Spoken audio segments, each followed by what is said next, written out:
اعوذ باللہ من الشیطان اللعین الرجیم بسم اللہ الرحمن الرحیم الحمد للہ وکفا وسلام علی عبادہ الذین اصطفیٰ. درود بھیجئے محمد و آل محمد محمد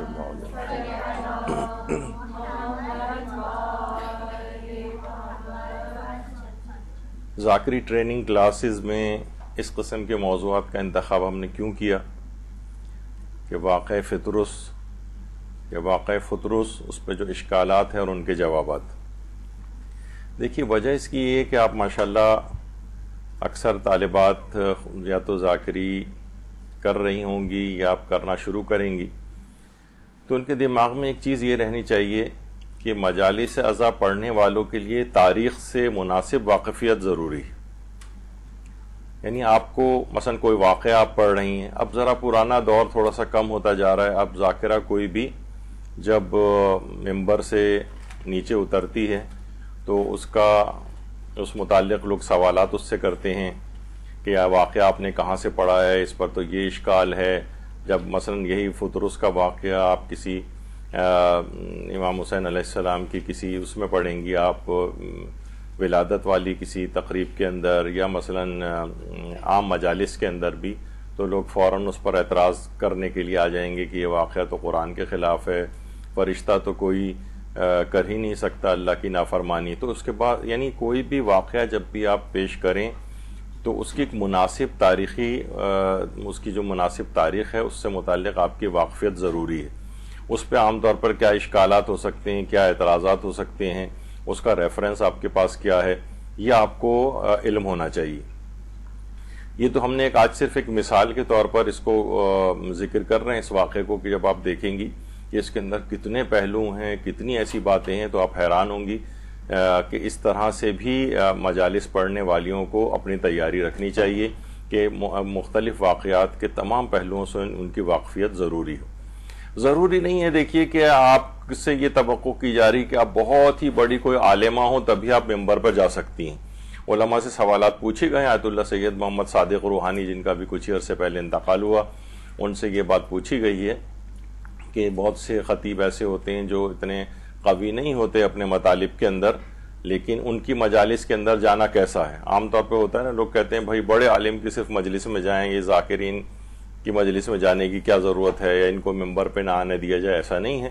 انہوں نے کہا نہیں، اجر و ثواب کے لیے کم علم جو افراد ہوں، اس طرح کے جو اتنے مقامات عالیہ اور بڑے اس پہ فائز نہ بھی ہوں علمی لحاظ سے، تب بھی ان کی مجالس کے اندر جایا جا سکتا ہے اور اجر و ثواب کا باعث ہے. ہاں یہ ضرور ہے کہ اس طرح سے نہ ہو کہ وہ لوگوں کو گمراہ کر رہے ہوں یا اس طرح کی باتیں، تو یہ سب نہیں ہونا چاہیے. ان کی تو اوائڈ کریں کہ جو گمراہ کرنے والے افراد ہوں. لیکن عام طور پر یہ والی اس چیز کے لیے کہ لوگ کہیں گے صرف بہت بڑے عالم کی اس کے اندر جانا چاہیے اور چھوٹے موٹے ذاکرین کی مجالس میں جانے کا کوئی فائدہ نہیں ہے، یہ آپ ان کو بتا سکتی ہیں کہ علماء نے فتاوے دیے ہیں کہ نہیں، اجر و ثواب کا باعث ہے یہ بھی. اچھا، اب ایک اور چیز بھی ہے، وہ یہ ہے کہ فضائل معصومین کی جو احادیث ہیں اس پر اعتراضات کا ایک فتنہ سا نمودار ہو گیا ہے. آپ جن کے پاس بھی سوشل میڈیا ہے، آپ کے ہاتھوں کے اندر جو ہے وہ موجود ہے، تو بہرحال اس کے اندر بھی اگر آپ یہ دیکھتی ہیں کہ موبائل فون کے اندر مختلف سوشل میڈیا پہ چیزیں آ رہی ہیں، حدیثیں لکھی ہوئی ہیں، حدیثوں کے اوپر ایک کراس لگا ہوا ہے. یعنی عام طور پر اس طرح سے لوگ حدیثوں کے ساتھ اٹکھیلیاں کرنی شروع کر دی ہیں کہ معمولی سا صرف انہوں نے ایک آدھ 5-10 لائن کی کوئی پوسٹ کہیں پڑھ لی اور اس کے بعد حدیثوں کے اوپر کراس لگانا شروع کر دیا، یہ حدیث ضعیف ہے اور یہ حدیث ایسی ہے. یعنی اور خاص طور پر فضائل معصومین کی جو احادیث ہیں ان کو ٹارگٹ کرنا شروع کیا ہے. تو یہ آپ کے دماغ میں رہے، آج کی گفتگو سے آپ کو اندازہ ہوگا کہ یہ اس طرح سے حدیثوں کا ریجیکٹ کرنا یہ بالکل غلط ایک رویہ ہے اور اس کو تبدیل ہونا چاہیے. اور کبھی بھی حدیثوں کا اس طرح سے انکار نہیں کرنا چاہیے کہ ہمارے لحاظ سے کیونکہ یہ فلاں ہمارا جو دماغ کے اندر ایک معیار بنا ہوا ہے جس میں ایک راوی ضعیف ہے تو لہٰذا اس حدیث کے اوپر کراس لگا دیا جائے. ایسا نہیں ہے، ابھی آپ سنیں گے آگے. اسی کے اندر یہ واقعہ ملک فطرس، سب سے پہلے تو یہ جو فرشتہ تھا اس کا سب سے پہلے تو ہم یہی کر لیں کہ اس کا جو ہے صحیح تلفظ کیا ہے. بہت سے لوگ اسے فطرس کہتے ہیں، بہت سے لوگ فطرس کہتے ہیں. اصل اس کا زیادہ صحیح اور مناسب ہے وہ ہے فطرس. فطرس بھی پڑھتے ہیں لوگ، لیکن اصل جو تلفظ ہے وہ فطرس ہے. اور فطرس ہی کے عنوان سے بہت سی کتابیں بھی لکھی گئی ہیں. تو دو فے کے اوپر بھی پیش ہے اور رے کے اوپر بھی پیش ہے، یعنی فطرس اس کو صحیح طور پر پڑھا جائے. یہ خود بھی ذاکری کی ٹریننگ کے اعتبار سے ہے کہ تلفظ بعض اوقات ہمارے غلط ہو جاتے ہیں، اور بڑے بڑے اس میں اچھے پڑھنے والوں سے بھی تلفظ کی غلطی ہو جاتی ہے. تو کوشش یہ کرنی چاہیے کہ آپ جب بھی کوئی تقریر کر رہے ہیں، اس قسم کے بہت سے راویوں کے نام آ رہے ہوں کچھ ہوں، تو ان کی اچھی طرح سے تحقیق کر لیں گے ان کو پروناؤنس کیسے کیا جاتا ہے. یہ خود ایک پارٹ ہے اس کا. ورنہ کوئی اچھا جاننے والا ہو اور وہ آپ کی تقریر میں کوئی خاتون بیٹھی ہو یا اور سننے والے ہوں، تو وہ فوراً ان کی نگاہ میں آپ ذرا ڈیگریڈ ہو جاتے ہیں کہ آپ کو فلاں چیز کا تلفظ بھی صحیح نہیں آتا. اور خاص طور پہ جو عربی جاننے والے افراد ہوتے ہیں تو سب سے پہلے وہ متن سے زیادہ آپ کی عربی گرامر اور زیر زبر پیش وغیرہ کو دیکھتے ہیں. تو فطرس. اچھا، بہت سی روایات میں اس کا نام فطرس کا سلسائل بھی ہے، سلسائل. اچھا، بعض جگہوں کے اوپر سرسائل بھی ہے، رے بھی آیا ہے اس کی جگہ. اور بعض جگہوں پہ اس فرشتے کا نام فطرس کے بجائے دردائل بھی آیا ہے. تو بہرحال کوئی سا بھی اس میں نہ ہو، زیادہ اس میں شہرت فطرس کی ہے، اور سلسائل، سرسائل یا دردائل کی اتنی زیادہ شہرت نہیں. البتہ کچھ روایت میں ایک الگ طریقے سے نام بھی آیا ہے. ملک فطرس، یعنی یہ جو واقعہ ہے، سب سے پہلے تو اس کے اندر ایک یہ بات بتا دی جائے کہ جو واقعہ ہے کہ جس وقت پیغمبر اکرم کے یہاں خاندان کے اندر حضرت امام حسین علیہ السلام کی پیدائش ہوئی. درود بھیجیے محمد علیہ.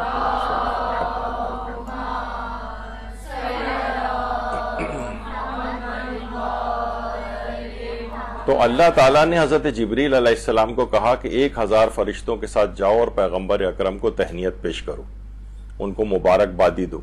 تو جبریل 1000 فرشتوں کی جماعت لے کر جو ہے وہ نیچے اترے زمین کی طرف.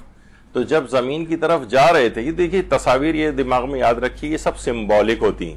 یعنی یہ نہیں کہ کوئی کہے کہ ہم باقاعدہ ان کی کوئی تصویریں دکھا رہے ہیں تاکہ آپ ویژوالائز کر سکیں کہ یہ چیز کیا ہوئی تھی. تو بہرحال جبریل جب زمین کی طرف جانے لگے تو زمین کے اوپر ایک خاص جزیرہ تھا جو کہ بالکل غیر آباد جزیرہ. وہاں پر فطرس کے پر ٹوٹے ہوئے تھے اور وہ وہاں پر آہوزاری کر رہا تھا. تقریباً 700 سال سے وہ اللہ کی عبادت وہاں کر رہا تھا. جب جبریل وہاں سے گزرے تو اس کو دیکھ کر نیچے تشریف لائے. اچھا، ایک اور بھی دماغ میں چیز رہنی چاہیے کہ بہرحال یہ لگتا یہ ہے کہ سارا واقعہ ایک پری پلانڈ ہونے کے لحاظ سے تھا. ورنہ ایسا نہیں کہ جبریل کہیں پہ بھی جا رہے ہیں اور کہیں پہ بھی اتر جائیں. وہ نیچے آئے تو وہاں پر فطرس موجود تھا اور اس نے کہا آپ کہاں جا رہے ہیں؟ کہا کہ پیغمبر اکرم کے ہاں ایک بچے کی ولادت ہوئی ہے، امام حسین علیہ السلام کی، ان کی مبارکبادی کے لیے جا رہے ہیں. میں مختصر کر رہا ہوں بہت اس کو. تو کہا اچھا جب اگر آپ جا ہی رہے ہیں تو مجھے بھی اپنے ساتھ لے چلیں، شاید کہ پیغمبر اسلام مجھے دیکھ کر میرے حق میں دعا فرما دیں اور میرے بالوں پر واپس آ جائیں. تو بہرحال جبریل اس کو اپنے ساتھ لے کے گئے. وہاں پر یہ پیغمبر اکرم کی خدمت میں پہنچے. خاندان اہل بیت ظاہر ہے کہ وہاں پر اس لحاظ سے حضرت امام حسین علیہ السلام جو ہے وہ موجود تھے. تو پیغمبر نے پھر جبریل یعنی اس نے جب اس قسم کی اشارہ کیا اور درخواست کی تو پیغمبر نے کہا کہ فطرس کو جو ہے وہ امام حسین کے جسم سے مس کر دو یا ان کے گہوارے سے مس کر دو. اب جیسے ہی فطرس کا جسم یا مس ہوا امام حسین کے جسم سے یا ان کے گہوارے سے مس ہوا، دونوں طرح سے یہ بات آئی ہے، تو اسی وقت اس کے بالوں پر واپس آ گئے. درود بھیجیے محمد وعلی محمد.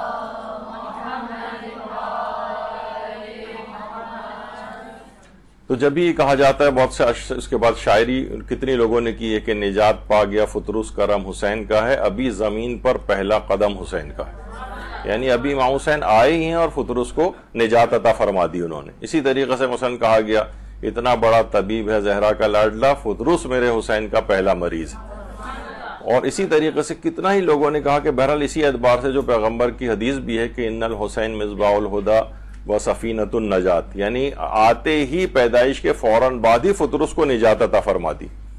اور اس کے بالوں پر جو ہے وہ واپس آ گئے. یہ کتنا ایک واقعتاً کرم امام حسین کا ہے، اور اس سے ان کی صفت کریمیت کا کس قدر اظہار ہوتا ہے کہ پیدائش کے دن سے ہی وہ صفت ظاہر ہونا شروع ہو گئی.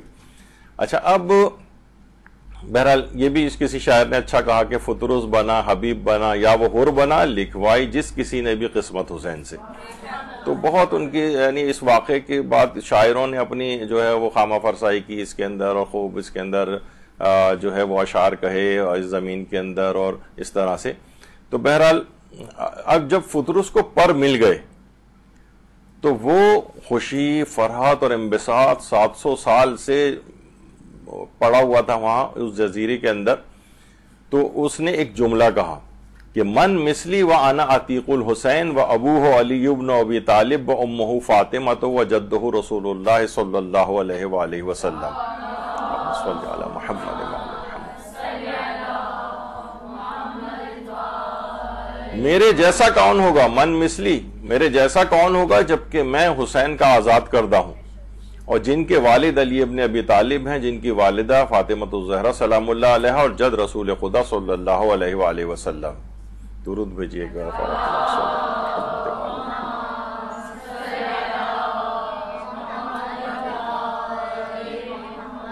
تحفۃ الازہار و زلال الانہار کے اندر یہ واقعہ، یہ اس کے الفاظ موجود ہیں، من مثلی وانا عتیق الحسین والی. اچھا، اس کے بعد شیخ صدوق نے اپنی اعمالی میں ایک اور چیز بھی لکھی ہے کہ فطرس فرشتے نے آسمان کی طرف جانے سے پہلے رسول اللہ کی خدمت میں عرض کیا، اے اللہ کے رسول، آپ کی امت آپ کے نور نظر کو شہید کر دے گی، البتہ مجھ پر امام حسین نے جو احسان فرمایا ہے اس کی بنا پر میں یہ ذمہ داری لیتا ہوں کہ مشرق و مغرب میں جہاں بھی کوئی ان کی زیارت پڑے گا یا سلام کہے گا، میں اس کی زیارت و سلام امام تک پہنچاؤں گا. جو ان کی خاطر درود پڑے گا میں اس کا درود امام تک پہنچانے کا فریضہ ادا کروں گا.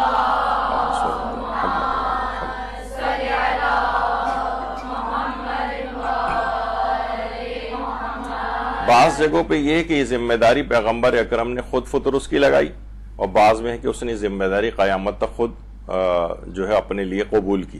اس میں علماء ویسے ایک بیچ میں ایک چیز لے کر آتے ہیں کہ بہت سی چیزیں آج کل میٹیریلسٹک اور انڈسٹریلائز بھی ہو رہی ہیں اس کے اندر، عزاداری کے اندر، کہ دیکھیے فطرس نے قیامت تک کے لیے ڈیوٹی قبول کی اپنی، اور لیکن پیغمبر سے یہ نہیں کہا کہ یا رسول اللہ پھر میرا وہ کیا ہوگا، یعنی کوئی کیا ہدیہ کیا ہوگا، کوئی نذرانہ کیا مجھے ملے گا، یہ کچھ نہیں کہا اس نے، بلکہ کیا کہا، یعنی قیامت تک ویسی قربتاً اللہ اس نے ذمہ داری قبول کی. اور مثلا اگر کوئی شخص ہو، ویسے شرعی لحاظ سے اس میں کوئی قباحت نہیں ہے، لیکن بعض اوقات ایک انڈسٹری کی طرح سے بھاؤ تاؤ کرنا اور مجالس کے ریٹ مقرر کرنا، اتنی سی آدھے ایک گھنٹے کی مجلس کے لیے آپ ایکسپیکٹیشنز رکھتے ہیں کہ مجھے کیا ملے گا یہاں سے کیا، اور اگر کم ہو تو آپ مجلس کو ہی منع کر دیں مثلا. تو یہ اس کے اندر ایک یہ والا پیغام بھی ہے کہ ایک آدھ گھنٹے کی ڈیوٹی نہیں، قیامت تک کی ڈیوٹی جو ہے اپنے ذمہ لے رہا ہے، یا پیغمبر اس کی لگا رہے ہیں، لیکن اس کے باوجود بھی فطرس نے یہ نہیں کہا کہ مجھے کیا اس کا عوض ملے گا. تو بہرحال انسان دینی خدمات کو قربتاً اللہ اور اس طرح سے جو ہے وہ انجام دے تو رزق کے انتظامات خود بخود اس کے لیے ہو جاتے ہیں. اچھا، اسی طریقے سے اب فطرس جب اس کی دعا قبول ہو گئی، وہ آسمانوں کے اندر چلا گیا، تیسرے آسمان کے اوپر فطرس، اور 70,000 فرشتے پہلے سے فطرس کی کمان میں تھے. وہ جا کے دوبارہ اس نے اپنی ان فرشتوں کی کمان سنبھال لی اور ان کی قیادت کرنے لگا.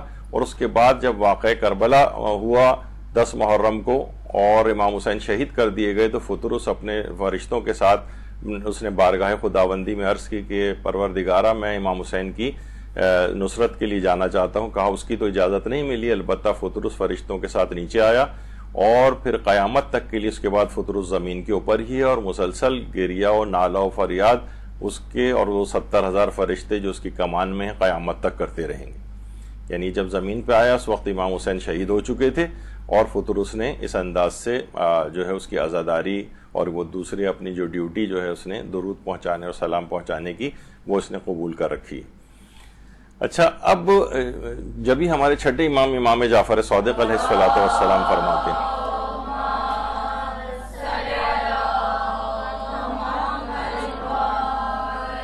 کہ پروردگار عالم نے امام حسین کی قبر پر 70,000 فرشتے مقرر کی ہیں. وہی غالباً فطرس والے فرشتے ہیں جو اس کی کمان میں، جو غبار آلود اور غمزدہ حالت میں قیامت تک روتے رہیں گے، اور ان کے پاس وہ نماز ادا کریں گے، ان میں سے ایک کی نماز 1000 آدمیوں کی نماز کے برابر ہوگی، اور ان نمازوں کا اجر و ثواب امام حسین کی قبر کی زیارت کرنے والوں کے لیے ہوگا۔ تو اس سے اندازہ لگائیں کہ 70,000 فرشتے، یعنی فطرس کی ذمہ داری اور اس کے جو کمان میں فرشتے ہیں ان کی ذمہ داری ہے کہ زمین پر رہیں قبر امام حسین کے اطراف میں، اور جو بھی نمازیں ادا کریں وہ زائرین کو ہدیہ کریں اس کا۔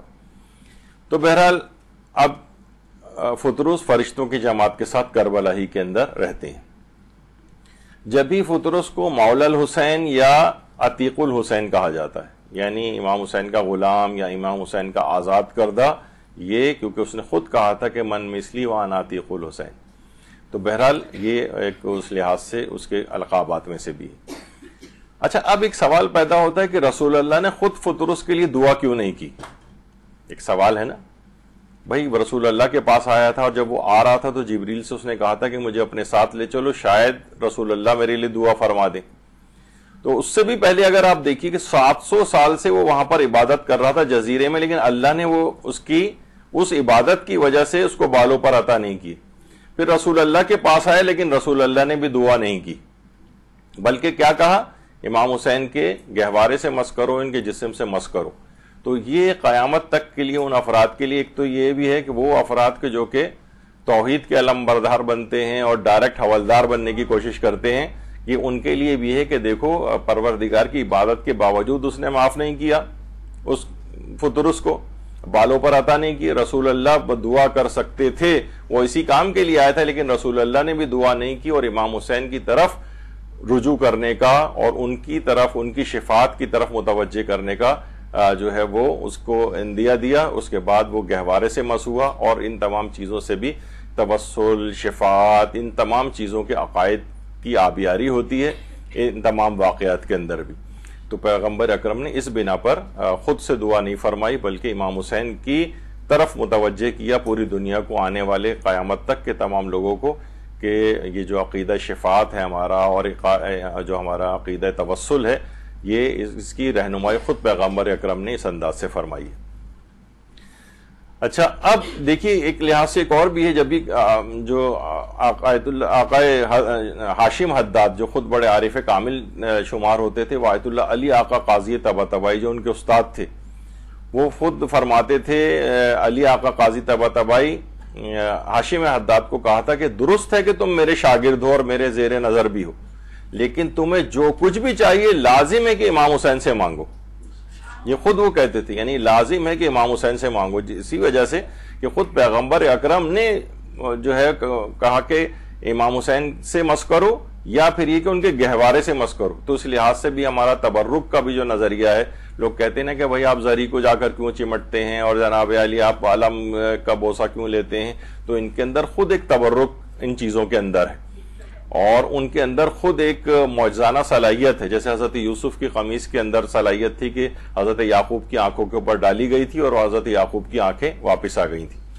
تو بہرحال یہ سب چیزیں کہ تمہیں چاہیے کہ امام حسین سے مانگو، تو ابھی میں اتنی تفصیل میں نہیں اس کے اندر آگے جا رہا، لیکن بہرحال اس کے اندر یہ والا عقائد کے لحاظ سے پیغام بھی ہے۔ اچھا، اب یہ ہے کہ کیا یہ فطرس عام فرشتہ تھا؟ عام فرشتہ نہیں تھا۔ دیکھیے، ایک تو یہ کہ حاملان عرش میں سے تھا، جو عرش کو اٹھائے ہوئے ہوتے ہیں نا فرشتے، یہ ان میں سے تھا، اور 70,000 فرشتوں کی کمان میں تھا، تیسرے آسمان کے اوپر سمجھیں ایک لحاظ سے اس کی ذمہ داری تھی۔ یہ کوئی عام فرشتہ نہیں تھا۔ یہ ہم کیوں کہہ رہے ہیں عام فرشتہ نہیں تھا؟ ابھی اس کے آگے تفصیل آئے گی کہ اس کے ساتھ ہوا کیا تھا پھر، یعنی اس کو زمین پہ کیوں پر ٹوٹ گئے، اس کے زمین پہ گیا۔ دیکھیے ایک اور بھی چیز اس کے اندر یہ ہے کہ دیکھیے فرشتوں کی بھی اقسام ہے، اقسام ہے فرشتوں کی، سارے فرشتے ایک طرح کے نہیں، فرشتوں کی معرفت بھی الگ الگ ہے، فرشتوں کی فضیلتیں بھی الگ الگ ہیں، نہ فرشتے سارے ایک طرح کے ہیں۔ مثلا جیسے آپ جو 4 مشہور فرشتے ہیں ہمارے، جبریل، میکائیل، اسرافیل، اسرائیل وغیرہ، تو یہ ان کو کہا جاتا ہے تمام فرشتوں سے افضل ہیں۔ بہت سی روایات میں یہ ہے کہ جبریل سے برتر بھی ایک فرشتہ ہے جسے روح القدس کہا جاتا ہے۔ تو بہرحال فرشتوں کی بھی اس لحاظ سے اقسام ہیں، سارے فرشتے ایک طرح سے نہیں، ایک درجے کے اندر نہیں، کیونکہ ابھی آگے چل کر جب ہماری بحث آگے چلے گی اور اس کی خاص وجوہات ہیں کہ جو آپ دیکھیں گی کہ آپ کو جو بھی فضائل کی یا اس طرح کی جو روایات یا واقعات آپ پڑھیں گی تو آپ کوشش کیجیے گا کہ اس انداز سے اس کو انالیسس کرتے ہوئے آپ، تاکہ جس وقت آپ ممبر پہ بیٹھیں تو جتنی آپ کہا جاتا ہے نا کہ گھبراہٹ سے کیسے اپنے آپ کو بچایا جائے، جتنا آپ کی مستحکم تیاری ہوگی اتنی ہی کم گھبراہٹ آپ کو ممبر پہ جاتے وقت ہوگی. جتنی ہلکی سی ہوگی، ادھر ادھر سے سن کے عالموں کی ادھر ادھر جمع کر لیا، آپ کو پتہ ہے کہ اس متعلق مجھ سے کوئی سوال کرے گا تو میرے پاس کوئی جواب نہیں ہوگا، تو وہی اتنا ہی ایک احساس کم تری سا دل میں پیدا ہوگا، کانفیڈنس کم ہوگا. جتنی اچھی تیاری ہوگی اتنا ہی کانفیڈنس زیادہ ہوگا. پھر آپ کی تقاریر میں بالفرض کوئی عالمہ، آپ کی کوئی استاد وہ آپ کے آ کر بیٹھیں، آپ گھبرائیں گے نہیں. آپ کو یہ ہو کہ میری آواز کہیں جا رہی ہے، مثلا کوئی عالم بھی اس کو سن رہا ہے یا صاحبان علم سن رہے ہیں، تو آپ کو کوئی پرواہ نہیں ہوگی کیونکہ آپ کی فل تیاری ہے. تو تمام فرشتے بھی ایک درجے میں نہیں ہیں، الگ الگ درجات ہیں فرشتوں کے. قرآن کی آیات بھی اس کی گواہ ہیں. فالسابقات سبقہ. کچھ تو ایک تو یہ ہے کہ فرشتوں کی معرفت کے درجات الگ الگ ہیں، اور یہ ہے کہ یہ ایک تیز رفتاری سے ایک دوسرے پر سبقت لے جانے والے ہیں. یعنی حکم خدا کی بجاوری پہلے کون انجام دیتا ہے، ان میں آپس میں مسابقہ اور ایک کمپٹیشن ہوتا ہے کہ میں پہلے اس کو انجام دوں. تو اس کے لحاظ سے بھی ان کے درجات کے اندر ایک فرق ہے. یہ آپ کے دماغ میں اس لحاظ سے بات رہنی چاہیے. یعنی سب فرشتے برابر نہیں ہیں، نہ کمال مطلق پر فائز ہیں. یعنی جس کا جتنا لیول فرشتے کا زیادہ ہوگا اتنی اس کی معرفت زیادہ ہوگی، اتنی وہ احکام خدا کے اوپر عمل درآمد ہونے میں سبقت رکھنے والا ہوگا دوسرے فرشتوں کی نسبت. یہ اس وجہ سے بتانا ضروری. لوگ سوچتے ہیں کہ ہر فرشتہ ایک ہی طرح سے ہے، تو یہ دماغ میں رہنا چاہیے کہ ایسا نہیں. اچھا، کیا فرشتوں سے دیکھیے گناہ تو نہیں ہو سکتا فرشتوں سے، یعنی یہ تو نہیں ہو سکتا کہ فرشتے جو ہے وہ خدا نخواستہ کوئی گناہ کریں، اللہ کی نافرمانی کریں، لیکن فرشتوں سے ترک اولا کیا ہو سکتا ہے یا نہیں؟ اس کا جواب ہے کہ جی ہاں ہو سکتا ہے. فرشتوں سے ترک اولا ممکن ہے، کیونکہ ابھی آپ سنیں گے اس کے اندر جو اعتراضات ہوں گے کہ بھئی یہ کیسے ممکن ہے کہ فرشتے نے فطرس نے اللہ کی نافرمانی کی، پھر اس کے پرور نوچ کے جو اس کو وہاں پہ بھیج دیا گیا، تو فرشتے تو اللہ کی نافرمانی کر ہی نہیں سکتے. تو اس کا جواب ہے کہ فرشتوں سے ترک اولا ہو سکتا ہے. ایک ان کے لیے مناسب تھا ان کے رتبے اور مرتبے کے لحاظ سے. جیسے ابھی ہم نے کہا کہ فطرس جو ہے یہ 70,000 فرشتوں کا سردار تھا، اس کی یہ حاملان عرش میں سے تھا. تو یہ کیسے ممکن ہے؟ یعنی اس کی شان سے بعید تھا کہ وہ کچھ سستی دکھائے. ابھی آگے چل کر اس کی تفصیل آئے گی. تو فطرس سے علماء نے، تمام علماء کا اس میں ہے یہ بات کہی ہے انہوں نے کہ فطرس سے کوئی گناہ نہیں ہوا تھا، بلکہ ایک ترک اولا ہوا تھا. ترک اولا کہتے ہیں ایک مناسب تھا اس کے لیے کہ وہ تیز رفتاری سے اللہ کے حکم پر عمل کرتا، لیکن اس نے کچھ سستی دکھائی. دیکھیے روایات کے اندر یہ جملے نہیں آئے ہیں کہ اس نے اللہ کی نافرمانی کی تھی، بلکہ فَأَبْتَى یا فَتَلَقَّى، یہ دو الفاظ اس کے لیے آئے ہیں روایت کے اندر، اور دونوں کے معنی ہے سستی کرنا. سستی کرنا. ابھی آپ نے فالسابقات سبقہ، اپنے قرآن کی آیت ایک دوسرے پہ سبقت لے جاتے ہیں. آیت اللہ ناصر مکارم شیرازی نے کہا کہ دو ترجیحات اس کے سامنے تھیں، اس نے کمتر ترجیح والی چیز کو کے مطابق عمل کیا. یعنی اس نے سستی دکھائی. سستی دکھانا یہ پاسبل ہو سکتا ہے، لیکن یہ عام فرشتوں والا مسئلہ نہیں تھا، کیونکہ یہ ایک ذرا برتر فرشتہ تھا، تو اس کے لیے مناسب نہیں تھا کہ یہ کام کرتا اور سستی دکھاتا. ایک لہجے کی اس نے سستی دکھائی فقط. بہت سی روایات میں ہے کہ ائمہ معصومین کے کچھ فضائل میں اس کو ایک لہجے کا شک ہوا تھا، کچھ جگہوں کے اوپر یہ بھی ہے، لیکن بہرحال جو بھی امر خدا تھا اس میں اس نے ایک لہجے کو صرف سستی دکھائی تھی، تو اس وجہ سے اس کے ساتھ ایسا ہوا. ابھی آگے چل کر اس کی تفصیل آئے گی. اور آیت اللہ سید محمد صادق روحانی، ان سے اسی متعلق سوال پوچھا گیا تھا کہ اس روایت کے متعلق آپ کا کیا نظریہ ہے، اور کیا یہ روایت عصمت ملائکہ کی سے ٹکراؤ نہیں رکھتی ہے کہ ملائکہ تو اللہ کی نافرمانی نہیں کرتے. تو انہوں نے فرمایا کہ ایک موثق خبر کے اندر امام جعفر صادق علیہ السلام نے فرمایا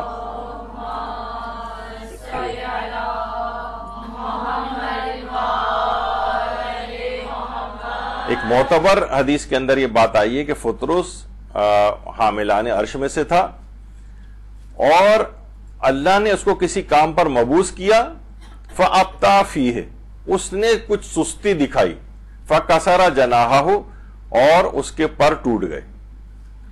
اچھا اب آگے فرماتے ہیں کہ وَمِنَ الْوَاضِحِ، یہ بات بالکل واضح ہے کہ إِنَّ الْإِبْتَ لَيْسَ مَعْصِيَةٌ مِنَ الْمَعَاصِي، یعنی سستی کرنا یہ اللہ کی نافرمانیوں میں سے ایک نافرمانی نہیں ہے. مثلا جیسے میں ویسے ہی مثال دے رہا ہوں، جیسے اگر کوئی شخص جو ہے وہ مثلا نماز کا اول وقت آتے ہی نماز پڑھ لیتا ہے، اور بہت سے لوگ سستی دکھاتے ہیں، بالکل آخری وقت میں یعنی قضا ہونے سے پہلے پہلے پڑھتے ہیں، تو انہوں نے فرمایا کہ کسی کام کو انجام دہی میں سستی کرنا یہ گناہوں میں سے گناہ نہیں ہے، بلکہ صرف ہم یہ کہیں گے کہ اس نے خلاف اولا کام کیا ہے، اور وہ جو اس کے پر ٹوٹ گئے تھے وہ اس گناہ تو نہیں، یعنی اس سستی کا ایک اثر وضعی تھا۔ بعض اوقات ہوتا ہے نا، دیکھیے ابھی آگے چل کر ہم اس پہ ذکر کریں گے کہ اگر آپ کوئی کام کسی چیز میں سستی دکھائیں، مثلا کوئی دوا آپ نے کھانی تھی اور دوا کا مس کر دیا آپ نے، اب بلڈ پریشر آپ کا بڑھ جائے گا، اس کا اثر وضعی ہے۔ مثلا شوگر کی دوائی کسی نے نہیں کھائی، سستی دکھائی اور وقت اس کا نکل گیا، تو یہ اب شوگر آپ کی بڑھ جائے گی، آپ کو جو نقصان پہنچے گا اس کا اثر وضعی ہے۔ تو انہوں نے کہا کہ اصلاً وہ اس کو سزا نہیں ملی تھی، بلکہ یہ اس سستی کا ایک لازمی اور فطری اثر تھا کہ اس کے پر ٹوٹ گئے۔ اب اس کی بھی تفصیل آگے چل کر آئے گی۔ تو بہرحال یعنی یہاں پر انہوں نے یہ بات فرمائی کہ معتبر خبر کے اندر یہ بات آئی ہے، اور یہ اس کے اندر یہ ہے کہ فَأَبْطَأَ کا لفظ ہے، یعنی اس نے سستی دکھائی تھی، سستی۔ اچھا، ایک اور جگہ کے اوپر ہے، جیسے مستدرک سفینۃ البحار میں علی نمازی شاہرودی نے لکھا فَتَلَقَّى فِي شَيْءٍ مِّنْ أَمْرِ اللَّهِ تعالی، اس نے اللہ نے جو اس کے کام ذمے سپرد کیا تھا اس میں اس نے کچھ سستی دکھائی، تو کہیں پر بھی یہ نہیں آ رہا ہے کہ اس نے اللہ کی نافرمانی کی تھی۔ تو اس لحاظ سے یہ بات کہنا کہ اس فرشتہ تو یہ آپ سے جب آپ یہ پڑھیں گی نا تو بہت سے لوگ سوشل میڈیا کی کچھ پوسٹ جن پہ کراس بنا ہوگا، اس میں فطرس والی پوسٹ بھی ہوگی، وہ آ کر آپ کو کہیں گے یہ آپ نے خلاف قرآن پڑھی یہ چیز، فرشتے تو گناہ کر ہی نہیں سکتے۔ تو آپ بتائیں کہ نہیں، روایات کے اندر گناہ کا لفظ ہی نہیں آیا ہے، ابتا کا لفظ آیا ہے یا فتلقا کا لفظ آیا ہے، دونوں کے معنی سستی اس نے کی، اور سستی کرنا مراجع فرماتے ہیں، مجتہدین فرماتے ہیں کہ یہ گناہ میں شمار نہیں ہوتا ہے۔ اچھا دیکھیے، روایات اب تھوڑی سی اس میں بہت سی نا دقیق ویسے بھی آئیں گے، لیکن جب درس اختتام پذیر ہوگا تو آپ دیکھیں گے کہ کتنے زیادہ پہلوؤں کے ساتھ جو ہے آپ نے اس بات کو ڈسکس کیا، اور بہت سارے کانسیپٹس آپ کے کلیئر ہو جائیں گے۔ یہ روایت کی شہرت بہت زیادہ ہے۔ اچھا، شہرت جو ہوتی ہے نا دو طرح کی ہوتی ہے، ایک تو عوامی شہرت ہوتی ہے، اس کی کوئی خاص ویلیو نہیں ہوتی، عوام میں تو بہت سی بے سروپا باتیں بھی مشہور ہو جاتی ہیں۔ ایک ہوتی ہے روائی شہرت، یعنی روایت کی علماء اور محدثین میں شہرت ہونا، یہاں تک کہ ہمارے جو شیخ انصاری اور بڑے علماء جو گزرے کہتے ہیں جب روایات میں ٹکراؤ ہوتا ہے نا، جو روایت ایک دوسرے کے مخالف ہوتی ہیں، تو تعارض کی صورت میں جو مشہور روایات جن کی روائی شہرت ہوتی ہے ان کو جو ہے وہ فوقیت حاصل ہوتی ہے، یعنی ان کو جو ہے لیا جاتا ہے۔ تو بہرحال یہ ایک اہم چیز ہے، تو اس کی عوامی شہرت بھی ہے اور روائی شہرت بھی ہے اس کی۔ اچھا، اب اس واقعے کے اوپر اعتراضات کیا ہیں لوگوں کے؟ واقعے پہ اعتراض کیا ہے؟ سب سے پہلے تو جناب ہے کہ اس کے جو راوی ہیں، بعض راوی اس کے ضعیف ہیں، یعنی یا تو راوی ضعیف ہیں یا مجہول ہیں۔ اچھا، اور دوسرا ایک اعتراض ہے بڑا کہ یہ روایات قرآن کے خلاف ہیں۔ یہ دو چیزیں ہیں کہ ایک تو اس کی روایات ضعیف ہیں، دوسرا ہے کہ روایات قرآن کے خلاف ہیں۔ اچھا، اب دیکھیے جو فطرس کا واقعہ بھی ہم ڈسکس کریں گے، اس سے آپ کی سمجھنے کے لحاظ سے ٹریننگ ہے اس میں، کہ آپ جب بھی مجالس تیار کریں، اپنی جو واقعہ بھی آپ تیار کریں اس کو مختلف پہلوؤں سے آپ اس کی تحقیق کریں، تو وہی میں نے کہا کہ آپ کے اندر ایک اعتماد پیدا ہوگا کہ آپ نا کانفیڈنس کے ساتھ کہ کوئی بعد میں آپ سے اترنے کے بعد سوال بھی کرے تو آپ اس کو جواب دے سکیں۔ یہ نہیں ہو کہ آپ نے تو عالموں کی ادھر ادھر سے جو ٹوٹے وغیرہ جمع کر کے ایک مجلس بنا لی تھی اور وہ آپ نے پڑھ دی، بعد میں کسی نے پوچھا تو آپ ہکا بکا ادھر ادھر دیکھ رہی ہیں، آپ کو سمجھ میں نہیں آ رہا کیا جواب دیں۔ تو یہ ایک لحاظ سے آپ کی ٹریننگ، تو جب یہ فطرس کا واقعہ ختم ہوگا جب ہماری کلاس، تو آپ دیکھیں گے اس میں ہم نے قرآنی آیات کو ڈسکس کیا، اس میں اصول جو وہ ہیں جو تفسیر ہیں وہ ہم نے ڈسکس کیے ہوں گے، ہم حدیثوں کی اقسام کے اعتبار سے ہم نے ڈسکس کیا ہوگا، اس میں عقائد کی باتیں بھی ڈسکس ہوں گی، اس میں مجتہدین کے فتاوے ڈسکس ہوں گے، اس میں علم رجال کی کچھ باتیں بھی اس کے اندر آئیں گی۔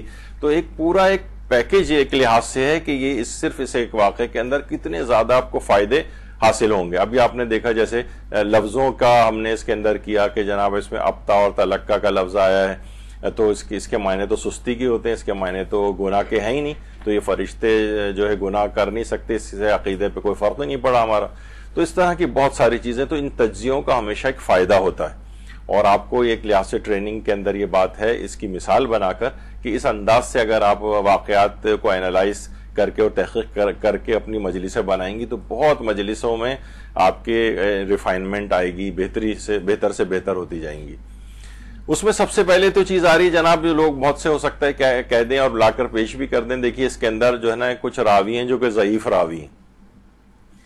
سب سے پہلی بات تو یہ آپ یہ سمجھ لیں کہ یہ ہر عالم کے نزدیک یہ روایت ضعیف نہیں ہے، جیسے یہ آیت اللہ صادق روحانی نے کہا فی الخبر الموثق، یعنی ایک قابل اعتبار روایت کے اندر یہ بات آئی ہے تو ان کے نزدیک یہ قابل اعتبار ہے۔ موثق روایت اس روایت کو کہتے ہیں جس کے سب راوی شیعہ تو ہوتے ہیں، لیکن بعض اوقات اس کے اندر غیر شیعہ راوی بھی ہوتے ہیں یا کچھ مجہول راوی آ جاتے ہیں جن کا ہمیں پتہ نہیں ہوتا کہ یہ عادل تھے یا نہیں تھے، ان کے متعلق زیادہ انفارمیشن نہیں ہوتی، تو اس کو خبر موثق کہتے ہیں اور عام طور پر ان جو خبر موثق ہے اس کو قبول کیا جاتا ہے۔ اچھا، اب دیکھیے جو اب ایک اور بھی بات ہے، بہت سے لوگ آج کل سوشل میڈیا پہ کیا ہے کہ جو فضائل کی جو روایات ہیں نا اس میں اسناد کی دقیق بحثیں لے آتے ہیں، بھئی یہ روایت ضعیف ہے، دیکھیں اس کے اندر فلاں راوی ہے، یہ راوی تو جو ہے نا وہ ضعیف ہے، یا یہ راوی تو مجہول ہے۔ تو فضائل کی جو روایات ہیں اس میں ایک اصول یاد رکھ لیجئے کہ اس میں سندوں کی زیادہ اہمیت نہیں ہوتی۔ کیوں اہمیت نہیں ہوتی؟ ابھی آگے چل کر آئے گا۔ یہ آپ کوئی بھی اگر ہو تو اسے آپ روک دیں اور مجتہدین کے فتاوی بھی اس کو دکھا سکتے ہیں۔ آیت اللہ شیخ بشیر نجفی فرماتے ہیں کہ تاریخی واقعات ہوں یا مقتل کی روایات ہوں، لوگ اکثر کہتے ہیں بھئی یہ روایت جو ہے نا یہ مقتل کی جو روایت امام حسین کے مصائب کے اندر آپ نے پڑھی ہے تو ضعیف ہے۔ تو آیت اللہ حافظ بشیر فرماتے ہیں کہ تاریخی واقعات ہوں یا مقتل کی روایت ہوں، مومنین کا فریضہ ہے کہ کسی روایت کو جب تک اس کے جھوٹے ہونے کا یقین نہ ہو اور اس میں اہل بیت کی کوئی معمولی سی اہانت بھی نہ ہو، اسے جھوٹا نہ سمجھا جائے، خواہ وہ دوسری روایت کے خلاف ہی کیوں نہ ہو۔ یعنی یہ جو ایک طریقہ کار لوگوں کا ہو گیا ہے نا کہ روایت ضعیف ہے تو اس کے بعد فوراً کراس لگا دیتے ہیں۔ ضعیف روایت الگ چیز ہوتی ہے، جھوٹی روایت ہونا الگ چیز ہوتی ہے۔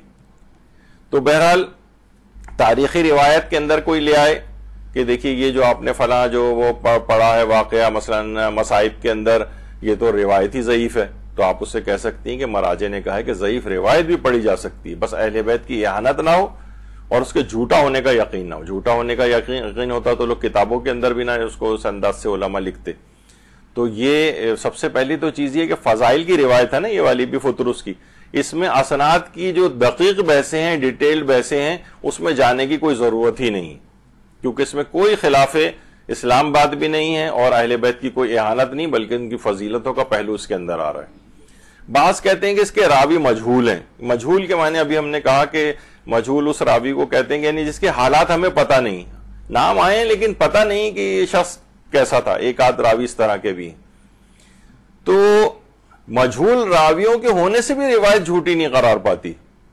مثلا دیکھیں آیت اللہ محمد علی گرامی، ان کا ہم نے ایک دفعہ اپنے فیس بک پیج پہ ان کا ایک پوسٹ بھی لگائی تھی، وہ اپنی کتاب میں فرماتے ہیں کہ جو روایات معصومین کے خاص مقامات سے متعلق ہیں، یعنی ان کے فضائل سے متعلق ہیں، اس میں جو راوی اگر مجہول آ جاتے ہیں نا تو ایک بالکل قدرتی بات ہے۔ اس زمانے میں دیکھیں نماز روزے وغیرہ کی روایات بیان کرنے والے راویوں کے پیچھے حکومتیں نہیں لگتی تھیں، انہیں پتہ ہے نماز روزہ چلو کرتے رہو، لوگ ان کے پیچھے نہیں جاتے تھے۔ لیکن اگر ائمہ کے فضائل بیان کرنے والے جو راوی ہوتے تھے وہ اپنے آپ کو چھپاتے تھے، کیونکہ معلوم ہوتا تھا اگر اس نے فضیلت بیان کی ہے معصومین کی تو حکومتوں کو خطرہ ہوتا تھا، فوراً ان کو قتل کر دیا جاتا تھا۔ تو ان لوگوں کے ان کے حالات لوگوں کے سامنے نہیں آئے، یعنی وہ مجہول ہو گئے۔ تو یہ بالکل ایک فطری بات ہے، انہوں نے کہا ہے آیت اللہ محمد علی گرامی نے کہ یہ فطری بات ہے کہ یہ لوگ اپنا چھپا کے اپنے آپ کو رہتے تھے، تو ان کے حالات لوگوں کو پتہ نہیں چلتے تھے۔ اس کے یہ معنی نہیں کہ وہ روایات جھوٹی ہیں، بلکہ تقیتاً اپنے آپ کو چھپانے کی وجہ سے ان کے حالات نہیں آئے ہیں، لہٰذا ان روایات کو قبول کیا جاتا ہے۔ اور یہ اصحاب السر کہلاتے تھے، یعنی ائمہ کے رازوں کے امین ہوتے تھے۔ اگر یہ کھل کر بیان کر دیتے، جیسے آج کل کا مثلا دور ہے، فضائل ہم آرام سے بیان کر دیتے ہیں لیکن ہمیں اس کا خوف نہیں ہوتا کہ کوئی ہمیں قتل کر دے گا۔ اس زمانے میں شبہ بھی ہوتا تھا کہ اس کے دل میں محبت اہل بیت پائی جاتی ہے، تو شبے کی بنیاد پر ہی قتل ہو جاتے تھے۔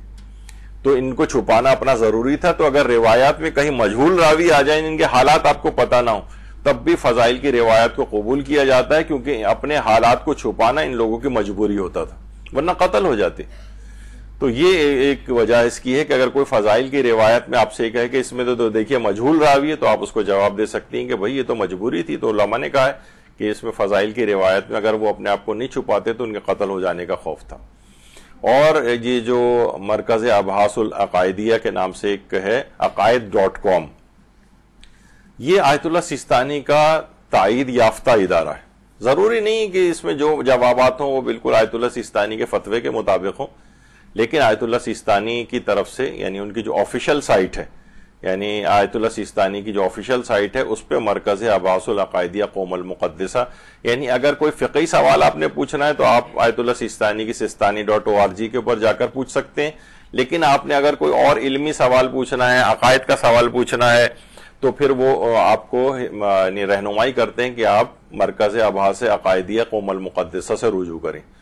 تو وہاں پر بھی یہ سوال پوچھا گیا کہ یہ فطرس والے واقعے کا، تو اس میں بھی انہوں نے وہاں سے جو جواب آیا وہ یہی جواب آیا کہ بہت سی روایات اس طرح سے ہوتی ہیں کہ جن کی یعنی جو فضائل کی روایت ہوتی ہیں خاص طور پر، تو اس میں زیادہ دقت نہیں کی جاتی ان روایات کی سند کی تحقیق میں، کیونکہ جو مذہب کے متعلق جس پہ مذہب کی بنیاد ہوتی ہے، ان روایات جیسا معیار ان روایات کا نہیں ہوتا، تو بعض اوقات اس میں مجہول راوی بھی آ جاتے ہیں، لیکن مجہول راوی ہونے کی وجہ سے، یعنی یہ جواب کا میں ترجمہ آپ کو پڑھ کے سنا رہا ہوں اس میں، کہ مجہول راوی ہونے کی وجہ سے وہ روایت پایہ اعتبار سے ساقط نہیں ہوتی، اور ہم یہ نہیں کہہ سکتے کہ امام نے یہ نہیں کہا ہے کیونکہ اس کا راوی مجہول ہے، بلکہ صرف ہم یہ کہہ سکتے ہیں کہ ہمیں یہ پتہ نہیں چل رہا ہے کہ راوی معتبر ہے یا نہیں ہے، یہ صرف یہ والی بات ہے۔ تو پھر ہم کیا کرتے ہیں؟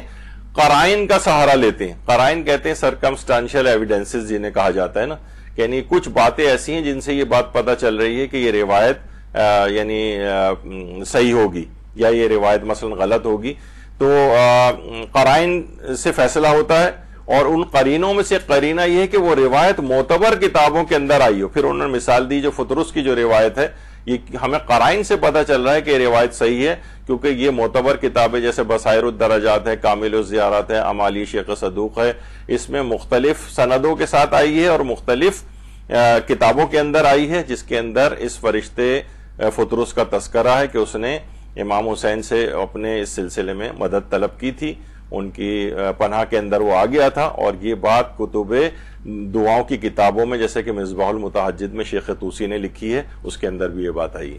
تو خود آقا سیستانی کا تائید یافتہ ادارہ وہ خود بھی یہ بات کہہ رہا ہے کہ راوی اگر مجہول بھی آ جائیں تو اس سے روایت جو ہے یہ نہیں ہوتا کہ یہ روایت جو ہے وہ پایہ اعتبار سے ساقط ہو گئی ہے، بلکہ قرینوں کو دیکھا جاتا ہے۔ قرائن سے پتہ چلتا ہے کہ اتنی ساری کتب معتبرہ میں اتنے بڑے بڑے علماء اس واقعے کو کیسے لکھتے اگر یہ بات صحیح نہ ہوتی تو یہ خود ایک قرینہ اس میں پایا جاتا ہے، یعنی قرائن دیکھے جاتے ہیں۔ یہ بہت یعنی اہم بات ہے، جب بھی کوئی آپ کو کے سامنے بات پیش کرے کہ یہ تو تاریخ کے اندر یہ چیز آئی ہے، لیکن یہ کہ اس میں تو راوی جو ہے وہ ضعیف ہے مثلا، تو ہم یہ کہیں گے اس کو کہ اس میں قرائن دیکھے جاتے ہیں، فقط سند کے اوپر فیصلہ نہیں ہوتا۔ سند اگر ضعیف بھی ہے لیکن قرائن تائید کرتے ہیں اس کی، تو پھر ہم اس روایت کو صحیح مان لیتے ہیں۔ قرائن اچھا ایک چیز، بس یہ تھوڑا سا ایک ذرا علمی لحاظ سے ذرا خشک 2-4 منٹ کی چیز ہے، لیکن یہ آپ کو بہت کام آئے گی، اس کے بعد پھر ذرا آسان چیزیں شروع ہو جائیں گی۔ دیکھیے ایک چیز اور بھی ہے، بعض اوقات یہ ہوتا ہے کہ مثلا آپ نے دیکھا ہوگا کہ جو سلسلہ سند کی ایک چین ہوتی ہے، راوی کہتا ہے میں نے فلاں اس سے سنا، وہ فلاں کہتا ہے میں نے فلاں راوی سے سنا، وہ کہتا ہے میں نے اس سے سنا، یہاں تک کہ ہوتے ہوتے امام کے صحابی تک بات جاتی ہے، اور اس کے بعد صحابی امام کہتا ہے کہ میں نے مثلا فلاں امام سے سنا۔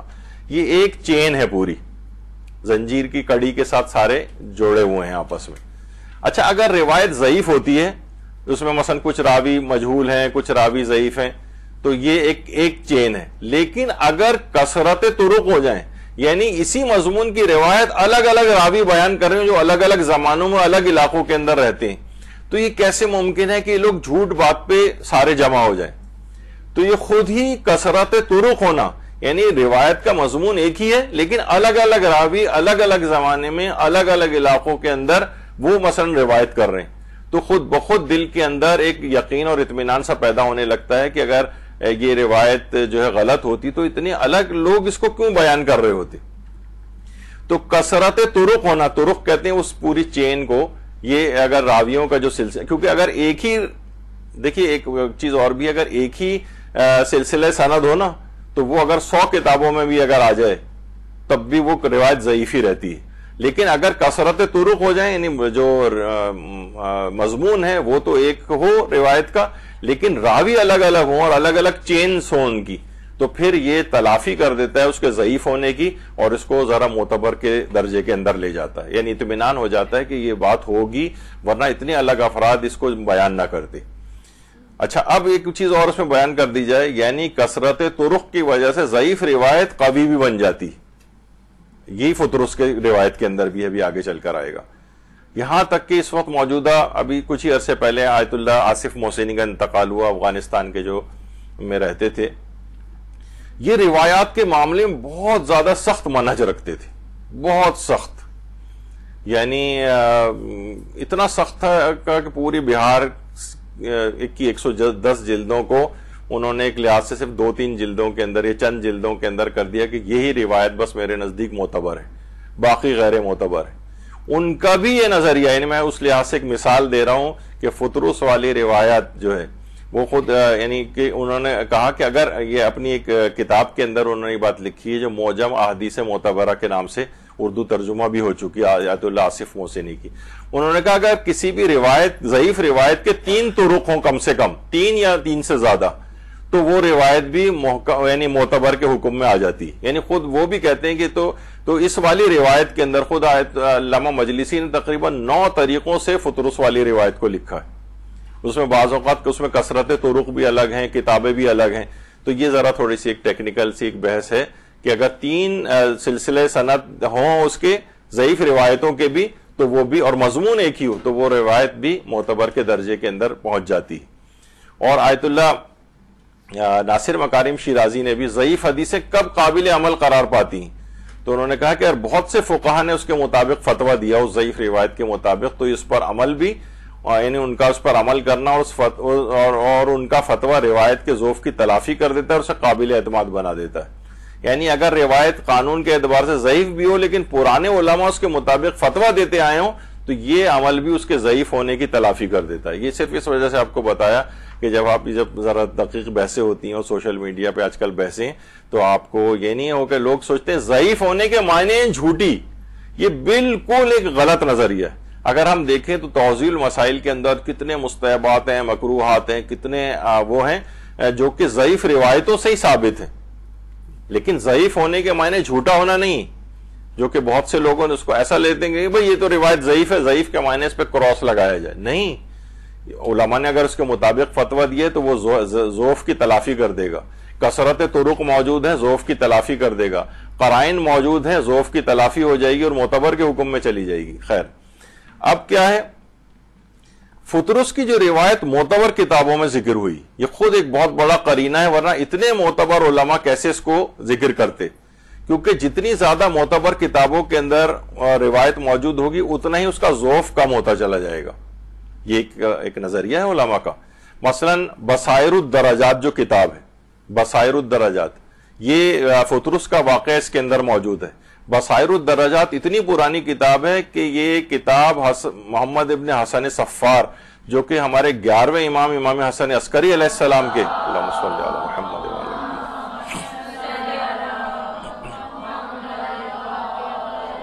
ان کے جو صحابی تھے 11ویں امام کے حسن صفار، یہ ان کی لکھی ہوئی کتاب ہے. یعنی اتنی پرانی کتاب، یعنی سمجھے 3 صدی ہجری کے جو اس کے مؤلف ہیں بصائر الدرجات. اور اس کتاب کا جو ہے وہ اردو ترجمہ بھی ہو چکا ہے، بصائر الدرجات الکبریٰ. اور یہ آپ اس کو پڑھیں، فضائل معصومین کی بہترین کتاب ہے. علامہ طالب جوہری صاحب قبلہ مرحوم اس سے اپنے شاگردوں کو اس کتاب کو پڑھنے کی بہت زیادہ وصیت فرماتے تھے کہ فضائل معصومین کے لیے کتاب بصائر الدرجات کو لازمی پڑھا کرو. تو بہرحال اس کتاب کے اندر بھی یہ واقعہ موجود ہے. اسی طریقے سے کامل الزیارات، اس کا بھی اردو ترجمہ ہو چکا ہے. یہ تو آپ میں سے تقریباً ہر شخص کے گھر میں ہونی ہی چاہیے، ہر ذاکرہ کے پاس. اس کامل الزیارات ابن قولوہ کی کتاب ہے اور یہ بھی بہت پرانی کتاب ہے. اور اس کے اندر جو روایات ہیں، یعنی ایک آیت اللہ خوئی کا ایک زمانے میں نظریہ تھا کہ اس کی اور تقریباً 100% روایات بالکل صحیح کے حکم میں ہیں، کوئی ضعیف وغیرہ نہیں ہے. پھر بعد میں بہرحال آقا خوئی نے اپنے نظریے کو چینج کیا تھا اور 95% احادیث اس کے اندر بالکل صحیح اور معتبر ہیں کامل الزیارات کی. تو یہ بہت اوتھینٹک کتاب ہے. اس کے اندر بھی فطرس کا واقعہ موجود ہے، اور اس کی اس پوسٹ کے ایک تعارف اس کتاب کا، اس پہ ہماری ایک پوسٹ بھی تھی جو مدرسے نے شائع کی تھی، جس میں علامہ مجلسی کا بھی ہے کہ کتاب کامل الزیارات شیعہ فقہا کے درمیان مشہور اور اصول معتبر میں سے جانی جاتی ہے. تو بہترین کتاب ہے، اردو ترجمہ بھی ہو چکا ہے، اور آیت اللہ سیستانی کے بیٹے جو رضا سیستانی جو خود مجتہد ہیں، وہ انہوں نے پوری ایک بحث اس کے اوپر کی ہے کہ کامل الزیارات کتاب کے اندر جو راوی ہیں ان کی اوتھینٹسٹی کے اوپر. تو بہرحال یہ تمام بحثیں جو ہیں علماء کی اس لحاظ سے موجود ہیں. پھر یہ فطرس والا جو واقعہ امالی شیخ صدوق کے اندر بھی ہے. امالی کہتے ہیں جو کتاب ڈکٹیٹ کرائی جاتی ہے، استاد اپنے شاگردوں کو جو ہے کتاب زبانی یعنی لکھواتے تھے، اس کو امالی کہتے ہیں. تو شیخ صدوق کی امالی ہے، اس کے اندر موجود ہے. دلائل الامامہ محمد ابن جریر طبری، بہت آپ نے ظاہر ہے جب یہ تاریخ طبری آپ نے سنا ہوگا، تو تاریخ طبری نام کے جو ہے محمد ابن جریر طبری کے نام سے دو اشخاص ہیں. ایک تو سنی عالم تھے محمد ابن جریر طبری، اور اتفاق سے ایک شیعہ عالم محمد ابن جریر طبری الگ ہے. جو تاریخ طبری ہے وہ سنی محمد ابن جریر طبری کی لکھی ہوئی ہے، اور دلائل الامامہ جو ہے یہ ہمارے شیعہ عالم محمد ابن، اتفاق سے دونوں کے نام بھی بالکل ایک جیسے ہیں اور والد کے نام بھی. تو بہرحال اس لحاظ سے تو دلائل الامامہ کے اندر یہ بھی ایک اوتھینٹک کتاب سمجھی جاتی ہے. اس کے اندر بھی فطرس کا واقعہ موجود ہے. اسی طریقے سے مستطرفات السرائر جسے جو ابن ادریس حلی کی کتاب ہے، اس کے اندر بھی یہ واقعہ موجود ہے. رجال کشی کے اندر یہ واقعہ موجود ہے، اختیار فی معرفت الرجال کے نام سے جو ہے. تو اور اسی طرح سے یہ اتنا واقعہ مشہور ہے کہ عبد القادر جیلانی جو کہ غوث پاک کے نام سے مشہور ہے، ان کی کتاب جو غنیت الطالبین ہے اس تک کے اندر یہ واقعہ موجود ہے. یعنی یہ سنی شیعہ کے اندر یعنی بڑا، یعنی میں اس لحاظ سے بتا رہا ہوں کہ خود قرائن کے اندر سے قرینہ ہے کہ یہ روایت جو ہے یہ بالکل یعنی قابل اعتبار ہے. اور اتنے سنی شیعہ تمام علماء نے، شیعہ علماء کی تو کتنی بڑی کثیر تعداد میں انہوں نے اس کو اپنی کتاب کے اندر لکھا ہے. اچھا اب ایک چیز اور بھی ہے، دیکھیے اگر روایت سمجھ میں نہیں آئے نا تو ایک اصول بنا لیں کہ کبھی بھی آپ اس کے اوپر وہ کراس لگانے والی حرکت نہ کریں. یعنی توقف کرنا چاہیے روایات کے اندر یہ کہ جو بات آپ کی فضائل معصومین کے سلسلے کے آئمہ کے جو معجزات ہیں، فضائل ہیں، یہ انسانوں کی عقل میں نہیں آتے کیونکہ ہماری عقل بہت محدود ہے. تو محدود عقل کی وجہ سے انکار نہ کریں بلکہ توقف کر لیں، آئمہ کے سپرد کر دیں کہ مولا یہ ہمیں نا یہ چیز سمجھ میں نہیں آ رہی ہے، ہماری عقلیں ناقص ہیں، لیکن ہم انکار نہیں کر رہے، لیکن ہم توقف کریں گے یہاں پر. تو یہ والی چیز جو ہے نا بہت اہم اہمیت کی حامل ہے کہ آپ روایات کا انکار نہ کیا کریں اگر چاہے وہ ہمیں سمجھ میں آئے یا نہ آئے. تو ایک ابھی پہلی چیز کیا ہوئی کہ اس کے راوی ضعیف ہیں، وہ ہم نے بتا دیا آپ کو کہ اگر راوی ضعیف بھی ہوں تو کثرت طرق موجود ہے، قرائن موجود ہیں، اور مجہول اگر راوی بھی اس کے اندر آئے ہیں تو مجہول راوی ہونے سے تو وہ تو فضائل کی روایت میں اپنے آپ کو چھپانا ہی ان کو ضروری تھا. ان کے حالات آ ہی نہیں پائیں گے ورنہ وہ قتل کر دیے جاتے. زمانے ادوار تقیہ بہت سخت ہوا کرتے تھے، تو اس بات کا بھی جواب آ گیا. اور ویسے بھی 3 یا 3 سے زیادہ اگر ان کی چین ہو تو آپ نے بھی سن لیا کہ وہ ضعیف روایت پھر نہیں رہتی، پھر وہ صحیح کے حکم میں ایک لحاظ سے چلی جاتی ہے اور اس پر اعتبار آ جاتا ہے اور قرائن موجود ہے ہمارے پاس. دوسرا اعتراض اس کے اوپر ہے کہ روایات قرآن کے خلاف ہے. قرآن اچھا آیت کون سی پیش کی جاتی ہے؟ یا ایھا الذین آمنوا قوا انفسکم واہلیکم نارا وقودھا الناس والحجارہ علیہا ملائکۃ غلاظ شداد لا یعصون اللہ ما امرہم ویفعلون ما یؤمرون. یعنی اے ایمان والو اپنے نفس اور اپنے اہل کو، اپنے گھر والوں کو اس آگ سے بچاؤ جس کا ایندھن انسان اور پتھر ہے، جس پر ملائکہ معین ہوں گے جو سخت مزاج اور تند و تیز ہیں اور خدا کے حکم کی مخالفت نہیں کرتے، جو حکم دیا جاتا ہے اس پر عمل کرتے ہیں. لوگ کہتے ہیں دیکھیے ملائکہ کے متعلق تو یہ بات آئی ہے کہ خدا کے حکم کی مخالفت نہیں کرتے اور جو حکم دیا جاتا ہے اسی کے اوپر عمل کرتے ہیں وہ. تو لہٰذا یہ روایات فطرس جو ہیں یہ قرآن کے خلاف ہیں، لہٰذا ان کو دیوار پہ معاذ اللہ دے مارا جائے. تو بہرحال اب یہ قرآن کی آیات پیش کی جاتی ہیں. دیکھیے جو علماء نے پہلی بات تو یہ کہی کہ یہ والی جو آیات ہیں یہ فقط اور فقط جہنم کے فرشتوں سے متعلق ہے. جہنم کے فرشتے جو غلاظ شداد یعنی بہت تند و تیز ہیں اور انسان کو واقعتاً سوچنا چاہیے کہ اور کی رتی برابر بھی وہاں کسی پر رحم نہیں کریں گے. مثلا ظاہر ہے انسان چیخے گا چلائے گا جہنم میں جانے کے بعد, تو ایسا نہیں ہو کہ ان کے دل پسیج جائیں اور وہ اللہ کے حکم کی جو سزا دینے کا مقرر کیا اس سے سرتابی کریں, یا ان کے لیے کوئی تو نہیں, سخت تند و تیز ہیں. تو علماء نے یہ بات فرمائی ہے کہ یہ آیتیں جو ہیں خاص جہنم کے فرشتوں سے متعلق ہیں, یہ ہر فرشتے سے متعلق نہیں. پہلی بات تو یہ, ابھی آگے چل کر اس پہ بھی ذکر ہے. تو آیت اللہ سید محمد حسین طباطبائی جن کی صاحب تفسیر المیزان ہے, وہ بہرحال یہ فرماتے تھے, انہوں نے بہت زیادہ تو تبصرہ نہیں کیا فطرس کی روایت پہ, لیکن ان کا ایک جملہ لوگ اس میں کوٹ کرتے ہیں کہ وہ یہ کہتے تھے کہ فطرس کی جو روایت ہے یہ قرآن کے خلاف ہے, کیونکہ قرآن نے تو یہ کہا ہے کہ فرشتے اللہ کے حکم کی سرتابی نہیں کرتے. تو یہاں پر البتہ ہم علماء کہتے ہیں کہ صحاب ہوا ہے, ان کی ظاہر تفسیر قرآن کے لحاظ سے ان کا مرتبہ بہت بلند ہے, لیکن بہرحال یہاں پر یہ ہے کہ اصلاً یہ نافرمانی تھی نہیں, یہ صرف سستی تھی, اور سستی کو ہم نے اس سے پہلے بیان کیا کہ وہ اللہ کی نافرمانی شمار نہیں ہوتی. اچھا, اب ایک چیز ہے, کیا فرشتے گناہ کر سکتے ہیں؟ تو جواب ہے کہ جی نہیں, فرشتے گناہ تو نہیں کر سکتے. اور اچھا ایک چیز ہوتی ہے, دیکھیے گناہ عرفی, یہ جو ہم مثلا گانے سن رہے ہیں خدا نخواستہ اور جھوٹ بول رہے ہیں اور غیبتیں کر رہے ہیں, گناہ عرفی کہلاتے ہیں. اور ایک ہوتے ہیں گناہ منزلتی, حسنات الابرار سیئات المقربین. ایک جملہ مشہور ہے کہ نیک لوگوں کی نیکیاں مقربین کے نزدیک گناہ ہوتی. مثلا بل گیٹس ہے, دنیا کا چلے امیر ترین آدمی ہے مثلا, اور وہ کسی کو امداد کرے 1 روپیہ مثلا, تو دیکھا جائے تو آپ اس نے بہرحال امداد کی, کچھ پیسہ تو دیا, لیکن لوگ مذمت کریں گے بھائی تم کھرب پتی آدمی ہو, تم 1 روپیہ دے رہے ہو. نیک لوگوں کی نیکیاں مقربین کے نزدیک گناہ ہے, یعنی تمہارا مقام تو بلند تھا, تم اتنی چھوٹی سی نیکی کے اوپر اٹک کے رہ گئے. ایک لحاظ سے گناہ منزلتی کہلاتا ہے. یا اور مثال میں دوں, یہ گناہ نہیں ہوتے, لیکن مثلا جیسے اگر آپ دیکھتی ہیں کہ ٹی وی پر اناؤنسر خبریں پڑھ رہی ہے اور بیچ میں اس کو مثلا کھانسی آ جائے تو وہ کہتی ہے اوہ معاف کیجئے گا, یا مثلا چھینک آ جائے گفتگو میں, آپ کہتی ہیں او سوری.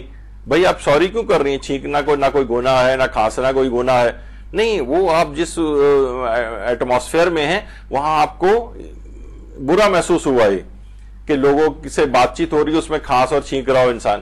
یا مثلا آئمہ کی آپ دعاؤں کے اندر دیکھتی ہیں کہ پیغمبر اور دیگر آئمہ جو ہیں وہ مثلا استغفار کرتے ہیں, تو جب وہ کوئی گناہ ہی نہیں کرتے تو استغفار کس چیز کی کرتے ہیں؟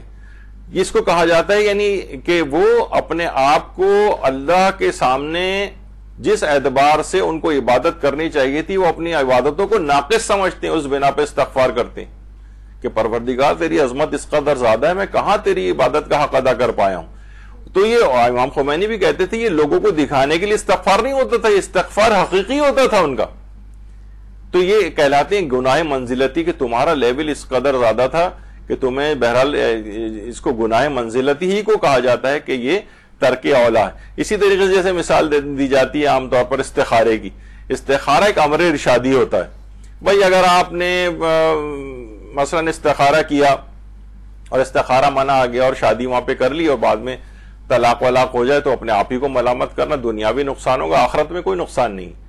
لیکن بس تمہارا اپنا مثلا کوئی سفر درپیش تھا, آپ نے استخارہ کیا, منع آ گیا, آپ نے مخالفت کی, سفر میں کوئی مثلا لاس ہو گیا, آپ کو چیز چوری ہو گئی یا کوئی بھی اس طرح سے ہوا, تو بہرحال دنیاوی لحاظ سے تو یہ امر ارشادی کہلاتا ہے استخارہ بھی. استخارے پر عمل کرنا واجب نہیں ہوتا.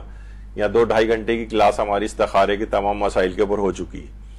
تو استخارہ اس لحاظ سے ایک امر ارشادی کہلاتا ہے. تو گناہ منزلتی بھی یعنی آپ کو بیچ میں اس لحاظ سے آیا کہ بہت سے اللہ نے مثلا چیزوں کا حکم دیا ہے, لیکن وہ ارشادی طور پر حکم دیا کہ بھئی اگر آپ نے نہیں کیا تو آپ کا اپنا ہی لاس ہوگا, اس کے اندر گناہ کوئی نہیں.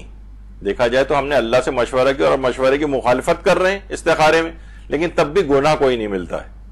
ہاں البتہ بس جو دنیاوی نقصان ہے وہ برداشت کرنا پڑے گا آپ کو. تو اسی کو ترک اولا کہا جاتا ہے. ترک اولا ایک بہتر چیز تھی, اس نے نہیں کیا فرشتے نے.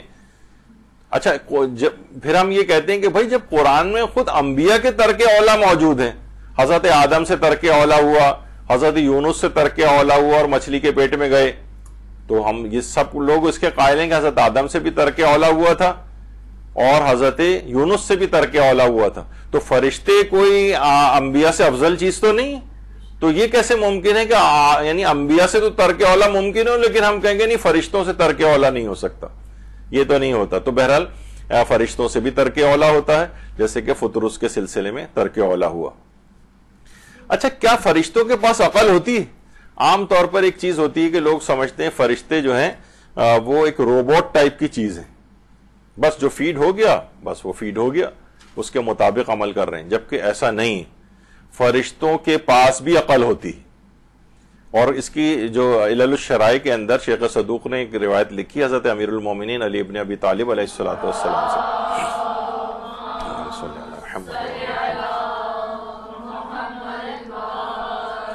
اس میں امام فرماتے کہ ان اللہ عز وجل رکب فی الملائکۃ عقلا بلا شہوۃ، یعنی اللہ عز وجل نے ملائکہ کے اندر عقل رکھی ہے بلا شہوت، اور جانوروں میں شہوت رکھی ہے بغیر عقل کی، اور بنی آدم کے اندر دونوں چیزیں رکھی ہیں. بس اگر انسانوں میں سے اگر کوئی اپنی عقل کو شہوت پر غالب کر لے تو وہ ملائکہ سے افضل ہو جاتا ہے، اور اگر اپنی شہوت کو عقل کے اوپر غالب کر دے تو وہ جانوروں سے بدتر ہو جاتا ہے.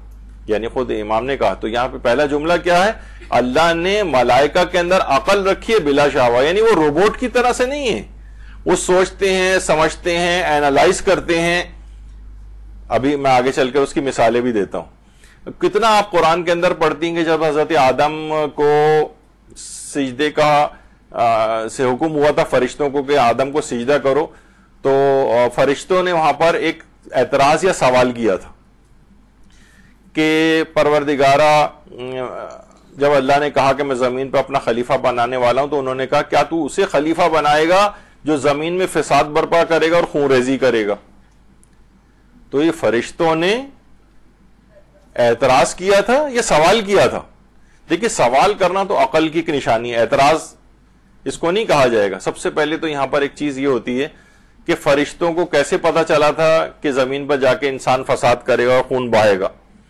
کچھ یہ کہتے ہیں کہ اس سے پہلے 70 آدموں کا سلسلہ زمین پر گزر چکا تھا. کچھ روایات آئی ہیں ضعیف قسم کی. بہت سی روایات میں یہ آیا ہے کہ ایک نسناس نام کی ایک قوم تھی زمین کے اوپر حضرت آدم سے پہلے، انہوں نے کوئی فتنہ و فساد کیا تھا، تو وہ انسانوں سے ملتی جلتی ایک قوم تھی، تو فرشتوں نے اس پر قیاس کیا. یہ آیت اللہ محمد حسین طباطبائی نے کہا کہ اصل میں آدم کی خلقت فرشتوں کے سامنے ہوئی تھی، تو وہ دیکھ رہے تھے کہ آدم کے اندر قوت شہویہ، قوت غضبیہ یہ سب رکھی گئی ہیں، جس کا لازمی نتیجہ یہ ہوگا کہ جو کہ لڑائی خون خاری کے اندر جس کا نتیجہ نکل سکتا ہے. مثلا کوئی عمارت بن رہی ہو اور اس کے اندر ایکسپلوسیوز وغیرہ، بارود وغیرہ اس کی دیواروں میں سیمنٹ کے ساتھ ڈالا جائے تو کوئی بھی شخص کہہ سکتا ہے ارے بھائی اس میں آگ بھی لگ سکتی ہے. تو فرشتوں کے سامنے آدم کی جو ہے خلقت ہوئی تھی جس کے اندر اس طرح کے جذبات رکھے گئے تھے، جو کہ بنی آدم میں ان کے بعد آئے. وہ تو خیر نبی خدا تھے، لیکن لوگوں میں وہ چیزیں آئیں. تو یہ فرشتوں کے سامنے یہ چیز تھی کہ ان کی خلقت اس طرح کی ہوئی ہے، تو اس کا تو نتیجہ ہی نکلے گا. تو بہرحال اس میں علماء میں ایک اختلاف ہے، لیکن بہرحال یہ کہ فرشتوں نے سوال کیا تھا، تو یہ سوال ان کی قوت اینالیسس کے اوپر تھا. انہوں نے جو پچھلی چیز دیکھی تھی، یہ الگ بات ہے کہ اس کے بعد پھر جب فرشتوں نے یہ سب کیا تھا، یہ والا اعتراض یا ان سے کہیں گے سوال اللہ سے، تو بہرحال اس پہ پھر فرشتوں کا وہ رتبہ کم کر دیا گیا تھا. یعنی بہرحال ایک بڑے مقام اور مرتبے کے حامل اگر وہ فرشتے تھے، تو بہرحال یعنی ان کی سوال بھی کیوں کیا، لیکن بہرحال یہ ان کی عقل کی نشاندہی تھی کہ ان کے اندر قوت عقلیہ پائی جاتی ہے. لیکن بعض روایت میں ہے کہ ان کا رتبہ کم کر دیا گیا. اس کے بعد انہوں نے استغفار کرتے ہوئے عرش الہی کا طواف کرنا شروع کر دیا تھا استغفار کے طور پر فرشتوں نے، کہ انہوں نے یہ والا سوال بھی کیوں کیا. خیر، اچھا، قرآن میں فرشتوں میں جو آپس میں یہ سب بحث چل رہی تھی ملائے اعلیٰ میں، یہ جھگڑا یا اختلاف یا مثلا جو بحث جسے کہا جائے، اس کا قرآن میں اس کا تذکرہ بھی آیا ہے. ما کان لی من علم بالملائے الاعلیٰ اذ یختصمون. مجھے کیا علم ہوتا کہ عالم بالا میں کیا بحث ہو رہی تھی. یعنی عالم بالا میں اس وقت بحث چل رہی تھی. علماء نے لکھا ہے کہ یہ بحث فرشتوں میں اور اللہ کے درمیان نہیں تھی، بلکہ فرشتوں میں آپس میں یہ بحث چل رہی تھی. بھائی اس بحث جبھی ہوتی ہے نا جب دو آدمی آپس میں آرگیو کرتے ہیں ایک دوسرے سے, ایک اینٹی ہوتا ہے ایک حمایت میں ہوتا ہے. اس کا مطلب ہے کہ فرشتوں میں عقل پائی جاتی تھی جبھی تو وہ آرگیو کر رہے تھے آپس میں, یعنی وہ روبوٹ کی طرح سے نہیں تھے. روبوٹ کہاں دو روبوٹ ہیں, ایک دوسرے سے کہاں بحث کرتے ہیں. تو اس سے بھی پتہ چلتا ہے کہ فرشتوں کے اندر عقل موجود ہے اور وہ چیزوں کو اینالائز کرتے ہیں اور آپس میں آرگیو بھی کرتے ہیں. یہی وجہ ہے کہ بہت سی روایات ہمارے پاس ایسی ہیں, جیسے سید محمد علی طباطبائی حسنی, ان کی ایک کتاب ہے 250 علامتیں جو ظہور امام زمانہ علیہ السلام سے پہلے پوری ہوں گی.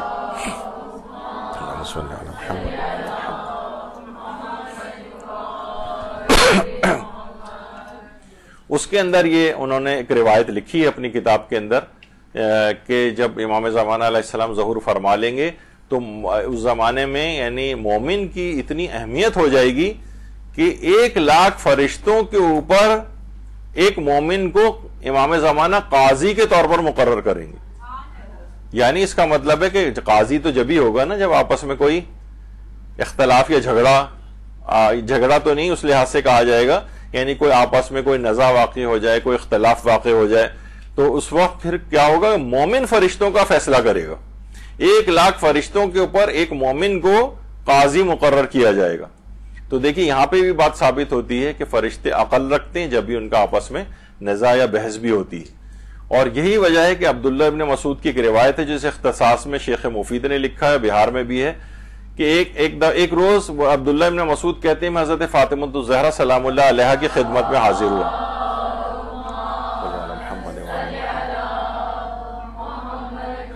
اور ان سے پوچھا کہ آپ کے جو خاوند ہیں یعنی مولا علی وہ کہاں ہیں؟ انہوں نے فرمایا جبریل کے ہمراہ آسمانوں کی جناب عروج کر کے گئے ہیں. تو میں نے عرض کیا کس مقصد کے لیے؟ فرمایا ملائکۃ اللہ کے درمیان جھگڑا واقع ہوا ہے, نزاع واقع ہوا ہے, اور انہوں نے اللہ سے التجا کی کہ انسانوں میں سے ایک فرد ان کے درمیان فیصلہ اور قضاوت کرے. چنانچہ خدا نے فرشتوں کو وحی بھیجی اور ان کو قاضی کے انتخاب کا اختیار دیا, اور فرشتوں نے علی ابن ابی طالب کا انتخاب کیا. اللہم صلی علی محمد و آل محمد.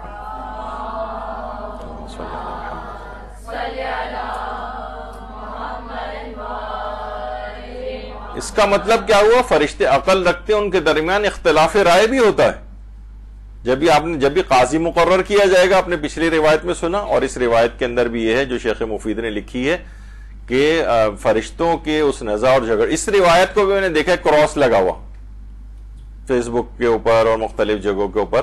تو ان چیزوں کو افراد سمجھتے نہیں ہیں اور وہ سوچتے ہیں یہ کیسے ممکن ہے, خلاف قرآن ہے, فرشتے کہاں آپس میں کوئی جھگڑا کر سکتے ہیں. ان کا اپنا جھگڑا اور اختلاف خود از یختصمون, ابھی پچھلی آیت کے اندر کہ وہ بحث سے مراد ان کی ہوتی ہے کہ وہ اختلاف رائے کرتے ہیں. ہمارے جھگڑے سے مراد وہ دست و گریباں ہونا اور ایک دوسرے کو مارنا پیٹنا سمجھا جاتا ہے فقط, شاید اس وجہ سے لوگ اس کا انکار کرتے ہیں. تو بہرحال یہ اچھا ایک چیز اور بھی دماغ میں آپ کے رہے کہ فرشتوں کی جو عصمت ہے یہ اجباری نہیں ہوتی. اجباری یعنی جسے قہری یا تسخیری کہا جاتا ہے. کیونکہ دیکھیے اجباری عصمت پر مدح نہیں ہو سکتی.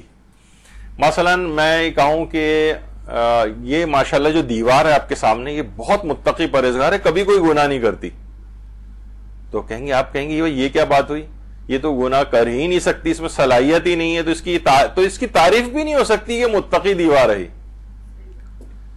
اسی طریقے سے مثلا اگر کوئی شخص نابینا ہے اور اس کی تعریف کریں کہ یہ تو کبھی مثلا کسی پہ بری نگاہ نہیں ڈال سکتا, تو لوگ کہیں گے بھائی یہ تو نابینا ہے, اس کی تعریف تو ممکن ہی, یہ بہرا ہے تو کبھی اس نے آج تک غیبت نہیں سنی.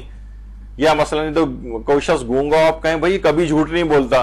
تو اجباری عصمت پر مدح نہیں ہو سکتی, یعنی تعریف نہیں ہو سکتی اس کی.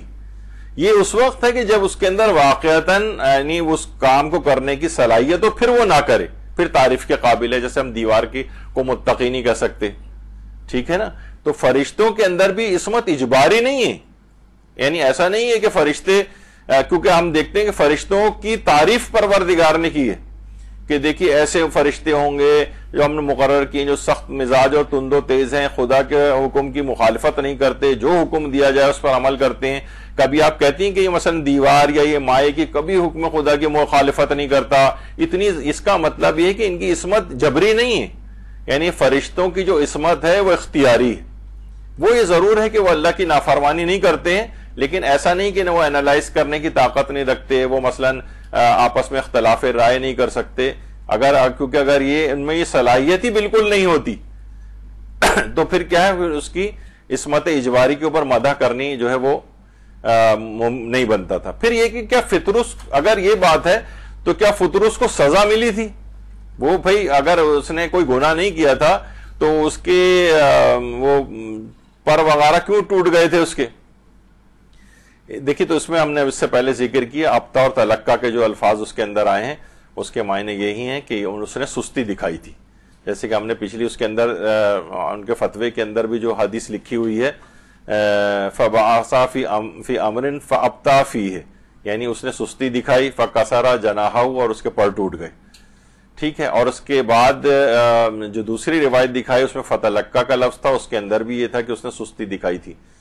تو علماء کہتے ہیں پروں کا ٹوٹ جانا ترک اولا کا فطری اور طبعی اثر تھا، یعنی اگر آپ کوئی کسی کام میں سستی دکھائیں گے تو پھر وہ چیز آپ سے، مثلاً اگر کوئی شخص ٹائم پر ایئرپورٹ نہ پہنچے تو فلائٹ مس ہو جائے گی، سستی دکھائی فلائٹ مس ہو گئی، سستی دکھائی مثلا کوئی یہاں پر 5 بجے کے بعد اگر آئے، سستی دکھائی، اس نے پہنچ تو گیا وہ، لیکن مثلا درس مس ہو گیا اس کا، تو اس کا فطری اثر یہ کہ اس چیز سے محرومی ہو جاتی ہے۔ اچھا ایک بات اور بتا دی جائے، علماء نے یہ بھی کہا ہے کہ فرشتوں کے جو پروں کا تذکرہ آیا ہے، بعض علماء نے یہ بھی کہا ہے کہ پروں سے مراد یہ والے پر نہیں ہوتے جو جانوروں کے پر وغیرہ آپ سمجھتی ہیں، بلکہ اس سے مراد ان کی قوت اور طاقت پرواز ہے، یعنی اس سے مراد وہ پر نہیں ہے جو ہم جانوروں وغیرہ کے پر دماغ میں لے کر آتے ہیں۔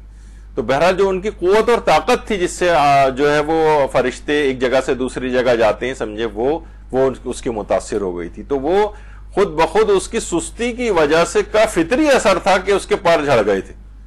اس سے مراد یہ نہیں تھا کہ اس کو سزا ملی، کیونکہ سزا آپ نے سنی لیا، اس نے سستی دکھائی تھی اور اس نے کوئی گناہ نہیں کیا تھا، تو پروں کا ٹوٹ جانا وہ ایک فطری اثر تھا۔ جیسے ہم نے کہا کہ ہم دیر سے پہنچے تو فلائٹ مس ہو گئی، دیر سے پہنچے تو ٹرین نکل گئی، دیر سے پہنچے تو درس مس ہو گیا، تو اس طرح کا ایک فطری اثر ہے جس کا نقصان اس کو اٹھانا پڑا۔ یہی وجہ ہے کہ آیت اللہ شیخ جوادی عاملی ماشاءاللہ سے حیات علماء میں سے ہیں، مفسر قرآن ہیں، اور ان کی جو تفسیر قرآن ہے 40 سال سے تفسیر قرآن بیان کر رہے ہیں، اور اب تک 75 والیوم ان کی تفسیر قرآن کے آ چکے ہیں، اب تک ویسے 27ویں پارے پہ ہیں، اور شاید یہ عالم اسلام کی سب سے مفصل تفسیر ہو جو کہ لکھی جا رہی ہے۔ 91 ایئرز کی ایج ہو گئی ہے آیت اللہ جوادی عاملی کی، لیکن ماشاءاللہ سے ابھی تک تفسیر قرآن کے دروس بیان کر رہے ہیں۔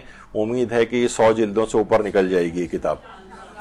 تو تفسیر تسنیم، اس میں انہوں نے آیت اللہ جوادی عاملی نے جو ان کی کتاب ہے سوال و جواب سے متعلق، اس کے اندر بھی اس بات کو لکھا ہے۔ اتنے بڑے مفسر قرآن، انہوں نے کہا فطرس کا واقعہ خلاف قرآن نہیں ہے، کیونکہ اس نے کوئی گناہ نہیں کیا تھا اور صرف ایک سستی کا نتیجہ تھا، تو لہٰذا انہوں نے اس بات کا انکار کیا کہ فطرس کا واقعہ قرآن کے خلاف ہے۔ اور یہ زیادہ تر علماء نے اس بات کو لکھا کہ جو جہنم کی آیت پیش کی جاتی ہے جہنم کے فرشتوں کی، کہ وہ بہت شدید ہیں اور اللہ کے حکم کی نافرمانی نہیں کرتے ہیں، کہا کہ اس سے یہ تو ضرور ہے کہ بہرحال اس ملائکہ میں عصمت ہوتی ہے، لیکن اس سے یہ بات ثابت نہیں ہوتی، کیونکہ یہ آیات فقط اور فقط جہنم کے فرشتوں سے متعلق ہے، کہ جو ذرا سی بھی سرتابی نہیں کرتے ہیں، ایسا نہیں ہوگا کہ ان کا دل پسیج جائے اور وہ کسی کو سزا دینے میں کوئی کمی کرے۔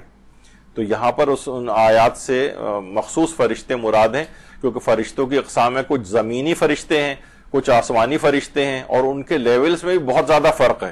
کچھ ترک اولا کرتے ہیں، کچھ ترک اولا بھی ان سے نہیں ہوتا ہے، بہت مقرب اللہ کے فرشتے ہیں، تو کچھ لیکن فرشتوں سے اس طرح کی ترک اولا جو ہے وہ ممکن ہے۔ اسی طریقے سے آیت اللہ حافظ شیخ بشیر نجفی، ان سے بھی فطرس کے واقعے کے متعلق سوال جواب ہوئے ہیں، جو ان کی آفیشیل ویب سائٹ پہ جو عربک سائٹ ہے اس کے اوپر بھی سوال جواب ہوئے ہیں۔ تو اس میں بھی انہوں نے یہی کہا ہے کہ فطرس سے ترک اولا ہوا تھا، اور یہ جو چیز ہے کہ اولا ایک بہتر چیز کا ترک کرنا، اسے علماء کی زبان میں ترک اولا کہا جاتا ہے، اور یہ معتبر کتابوں کے اندر موجود ہے یہ واقعہ، اور یہ فرشتوں کی عصمت کے خلاف نہیں ہے، یعنی فرشتوں کی عصمت کے خلاف نہیں ہے، کیونکہ یہ اس نے نافرمانی نہیں کی تھی۔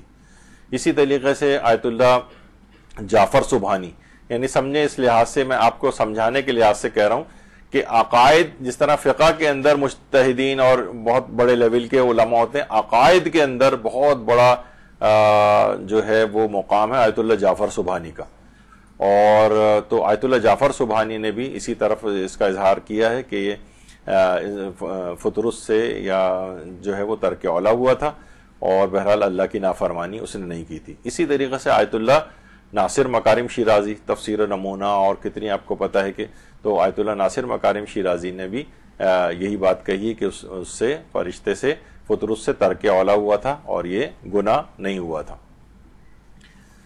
اچھا، اسی طریقے سے آیت اللہ شہید مرتضی مطہری، انہوں نے بھی بہت سی جگہوں کے اوپر اس بات کو لکھا ہے کہ یہ رمزی جو ہے ایک اس کا انکار نہیں کیا ہے، بلکہ فطرس کے واقعے کو انہوں نے ایک لحاظ سے ایکسیپٹ کیا ہے، اور کہا کہ جس طرح فطرس نے جا کر پناہ لی تھی امام سے، اپنے آپ کو مس کیا تھا، تو آج بھی اگر کوئی شخص اور یا قومیں امام حسین علیہ السلام سے اپنے آپ کو ارتباط کر لیں تو وہ بھی اسی طرح سے نجات پا سکتی ہیں جس طرح فطرس نے نجات پائی تھی، یہ آیت اللہ شہید مرتضی مطہری نے کہا۔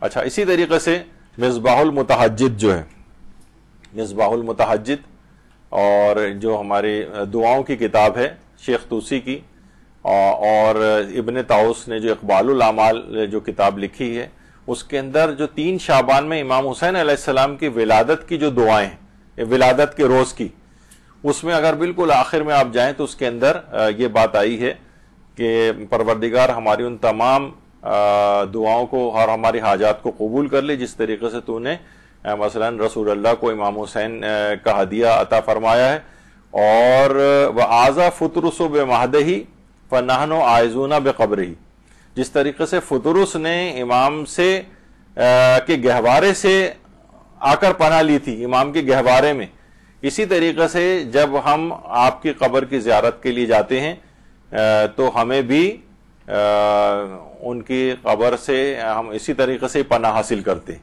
یعنی جس طرح فطرس نے ان کے گہوارے سے پناہ طلبی کی تھی، پناہ حاصل کی تھی، اسی طریقے سے ہم امام کی قبر کی زیارت کے لیے جاتے ہیں اور وہاں ہم پناہ جو ہے ان سے طلب کرتے ہیں۔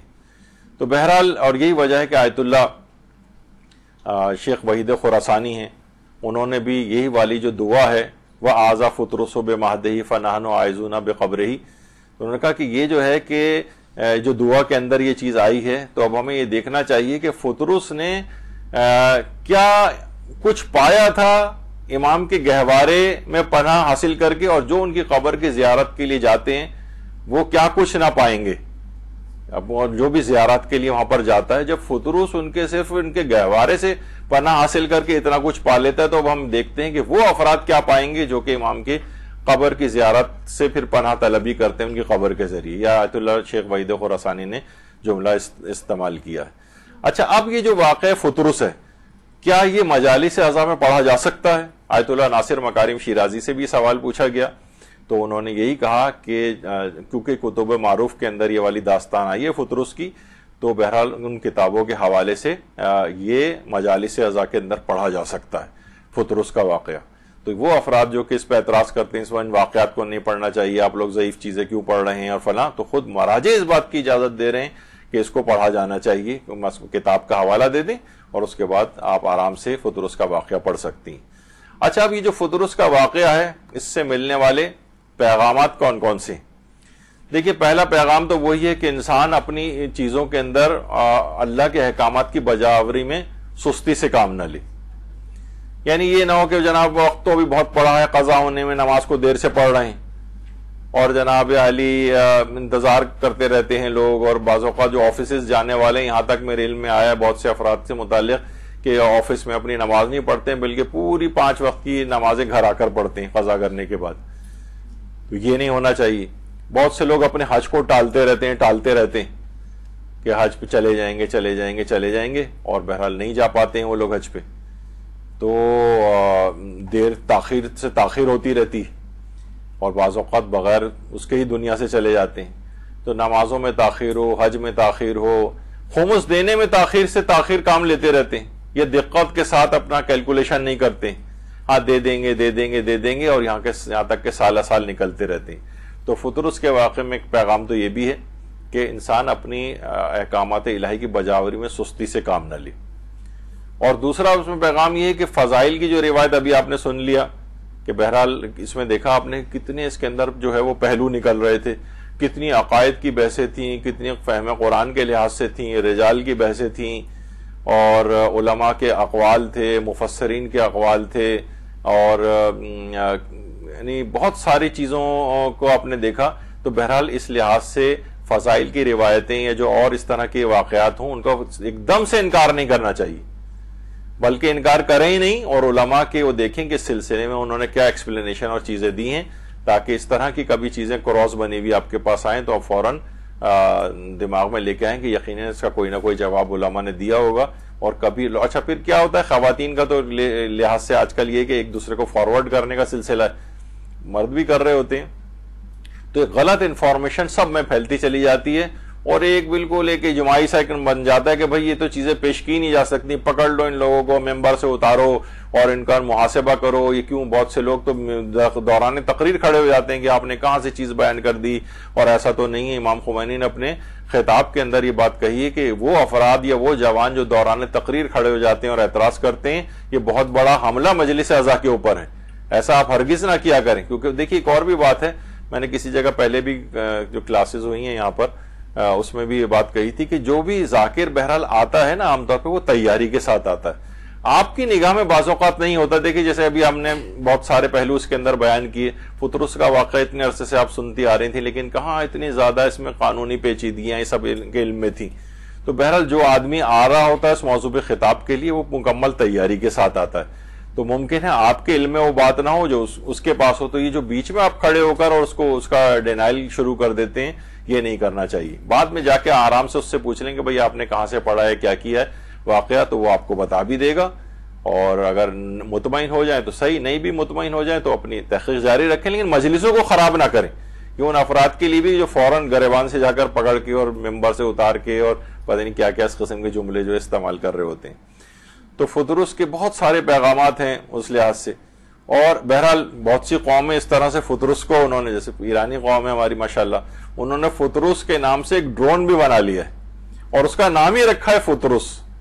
تو بہرحال یہ کہ اس قسم کے جو ڈرون ہیں، اور انسان کو جب رہتا ہے تو اس کے دشمن بھی ہوتے ہیں، تو اپنے آپ کو ہر لحاظ سے مضبوط کرنے کی بھی ضرورت پیش آتی ہے.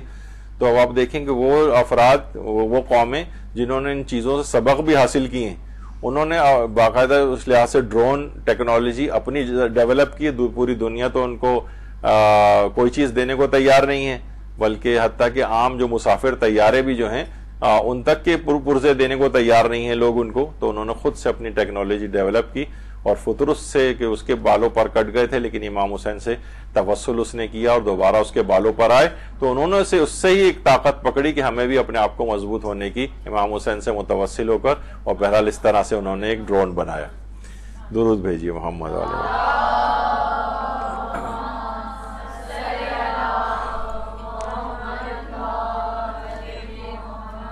تو بس یہاں پر ہماری گفتگو اختتام پذیر ہوتی ہے. تو یہ آپ نے دیکھا کہ اگرچہ میں بہت ساری اور مثالوں کے ساتھ بھی اس کو ہم مکمل کر سکتے تھے، لیکن میں نے سوچا کہ ایک ہی موضوع کا انتخاب کر کے اس کے مختلف پہلوؤں سے جائزہ لیتے ہوئے، تاکہ آپ کے سامنے جو بھی فضائل کے واقعات آپ پڑھیں، آپ تاریخی واقعات پڑھیں، تو اس کو ذرا اینالائز کر کے اس میں تحقیق میں جا کر اپنے آپ کو کس طرح سے مجلس کے لحاظ سے مضبوط کیا جا سکتا ہے، وہ آپ کے سامنے ایک ڈیمانسٹریشن ایک لحاظ سے اس میں پیش کی جا سکے. اب آپ جب بھی کبھی اور بھی فضائل کی بہت سی روایات آپ پڑھیں گی تو آپ کوشش کریں کہ اس میں ذرا دقت کے اندر جائیں، کتابوں کے ریفرنسز دیکھیں، علماء نے اس سلسلے میں کیا کہا ہے وہ دیکھیں. اور آپ کو پوری بعض اوقات کتابیں بھی مل سکتی ہیں. فطرس کے واقعے پر بھی علماء نے کتابیں لکھی ہیں، عصمت ملائکہ کے اوپر کتابیں لکھی ہوئی ہیں، اور بہت سی اردو کے اندر کتنی چیزیں میں نے ابھی آپ کے سامنے اردو میں بصائر الدرجات جو ہے اردو ترجمہ ہو چکی ہے، کامل الزیارات اردو ترجمہ ہو چکی ہے، شاہدہ مالی شیخ صدوق ترجمہ ہو چکی ہے، اور بہت ساری کتابیں مستقل ترجمہ ہو رہی ہیں، تو لے کے آپ اپنی لائبریری کے اندر بڑھائیں اور اپنی معلومات کو بھی وسیع کریں. انشاءاللہ پھر جو گمراہ کرنے والے افراد ہیں وہ آپ پر غلبہ حاصل نہیں کر سکیں گے، اور آپ خود بھی ایک محکم انداز سے مجلس پڑھ سکیں گے. اتنی زیادہ آپ کے اندر اعتماد ہوگا کیونکہ آپ نے ایک پوری تیاری کے ساتھ مجلس پڑھی ہے. اگر کوئی بعد میں کراس کوسچننگ بھی آپ سے کرتا ہے تو آپ اعتماد کے ساتھ جواب دے سکتی ہیں. اور ایک دفعہ تیاری ہو گئی تو پھر آپ کے لیے وہ سمجھیں ہمیشہ کے لیے وہ چیز یاد بھی رہ جاتی ہے. اور تیاری سے فائدہ ایک یہ بھی ہوتا ہے کہ آپ کو وہ رٹی رٹائی مجلسیں نہیں پڑھنی پڑتی، جس میں سے پتہ چلا ایک پیراگراف بیچ کا مسنگ ہو گیا تو آپ پریشان ہو گئے، ارے وہ کہاں چلا گیا، آگے کا تو مجھے یاد ہی نہیں آ رہا. تو وہ رٹنے والی چیز ختم ہو جائے گی اور آپ الفاظ کو ترتیب دے کے اپنی بحث سے دوبارہ مربوط کر سکتی ہیں. بھولنے کا مسئلہ اس میں نہیں ہوگا. تو یہاں پر ہم اپنی گفتگو روک رہے ہیں. اگر انشاءاللہ آپ کے اس سیمسٹر کے اندر ہی کوئی اور کلاس بھی اگر ملنے کا امکان ہوا تو انشاءاللہ ایک نئے موضوع کے ساتھ حاضر خدمت ہوں گے. وصلی اللہ علی محمد وآلہ الطیبین الطاہرین. درود بھیجیے محمد وآلہ محمد.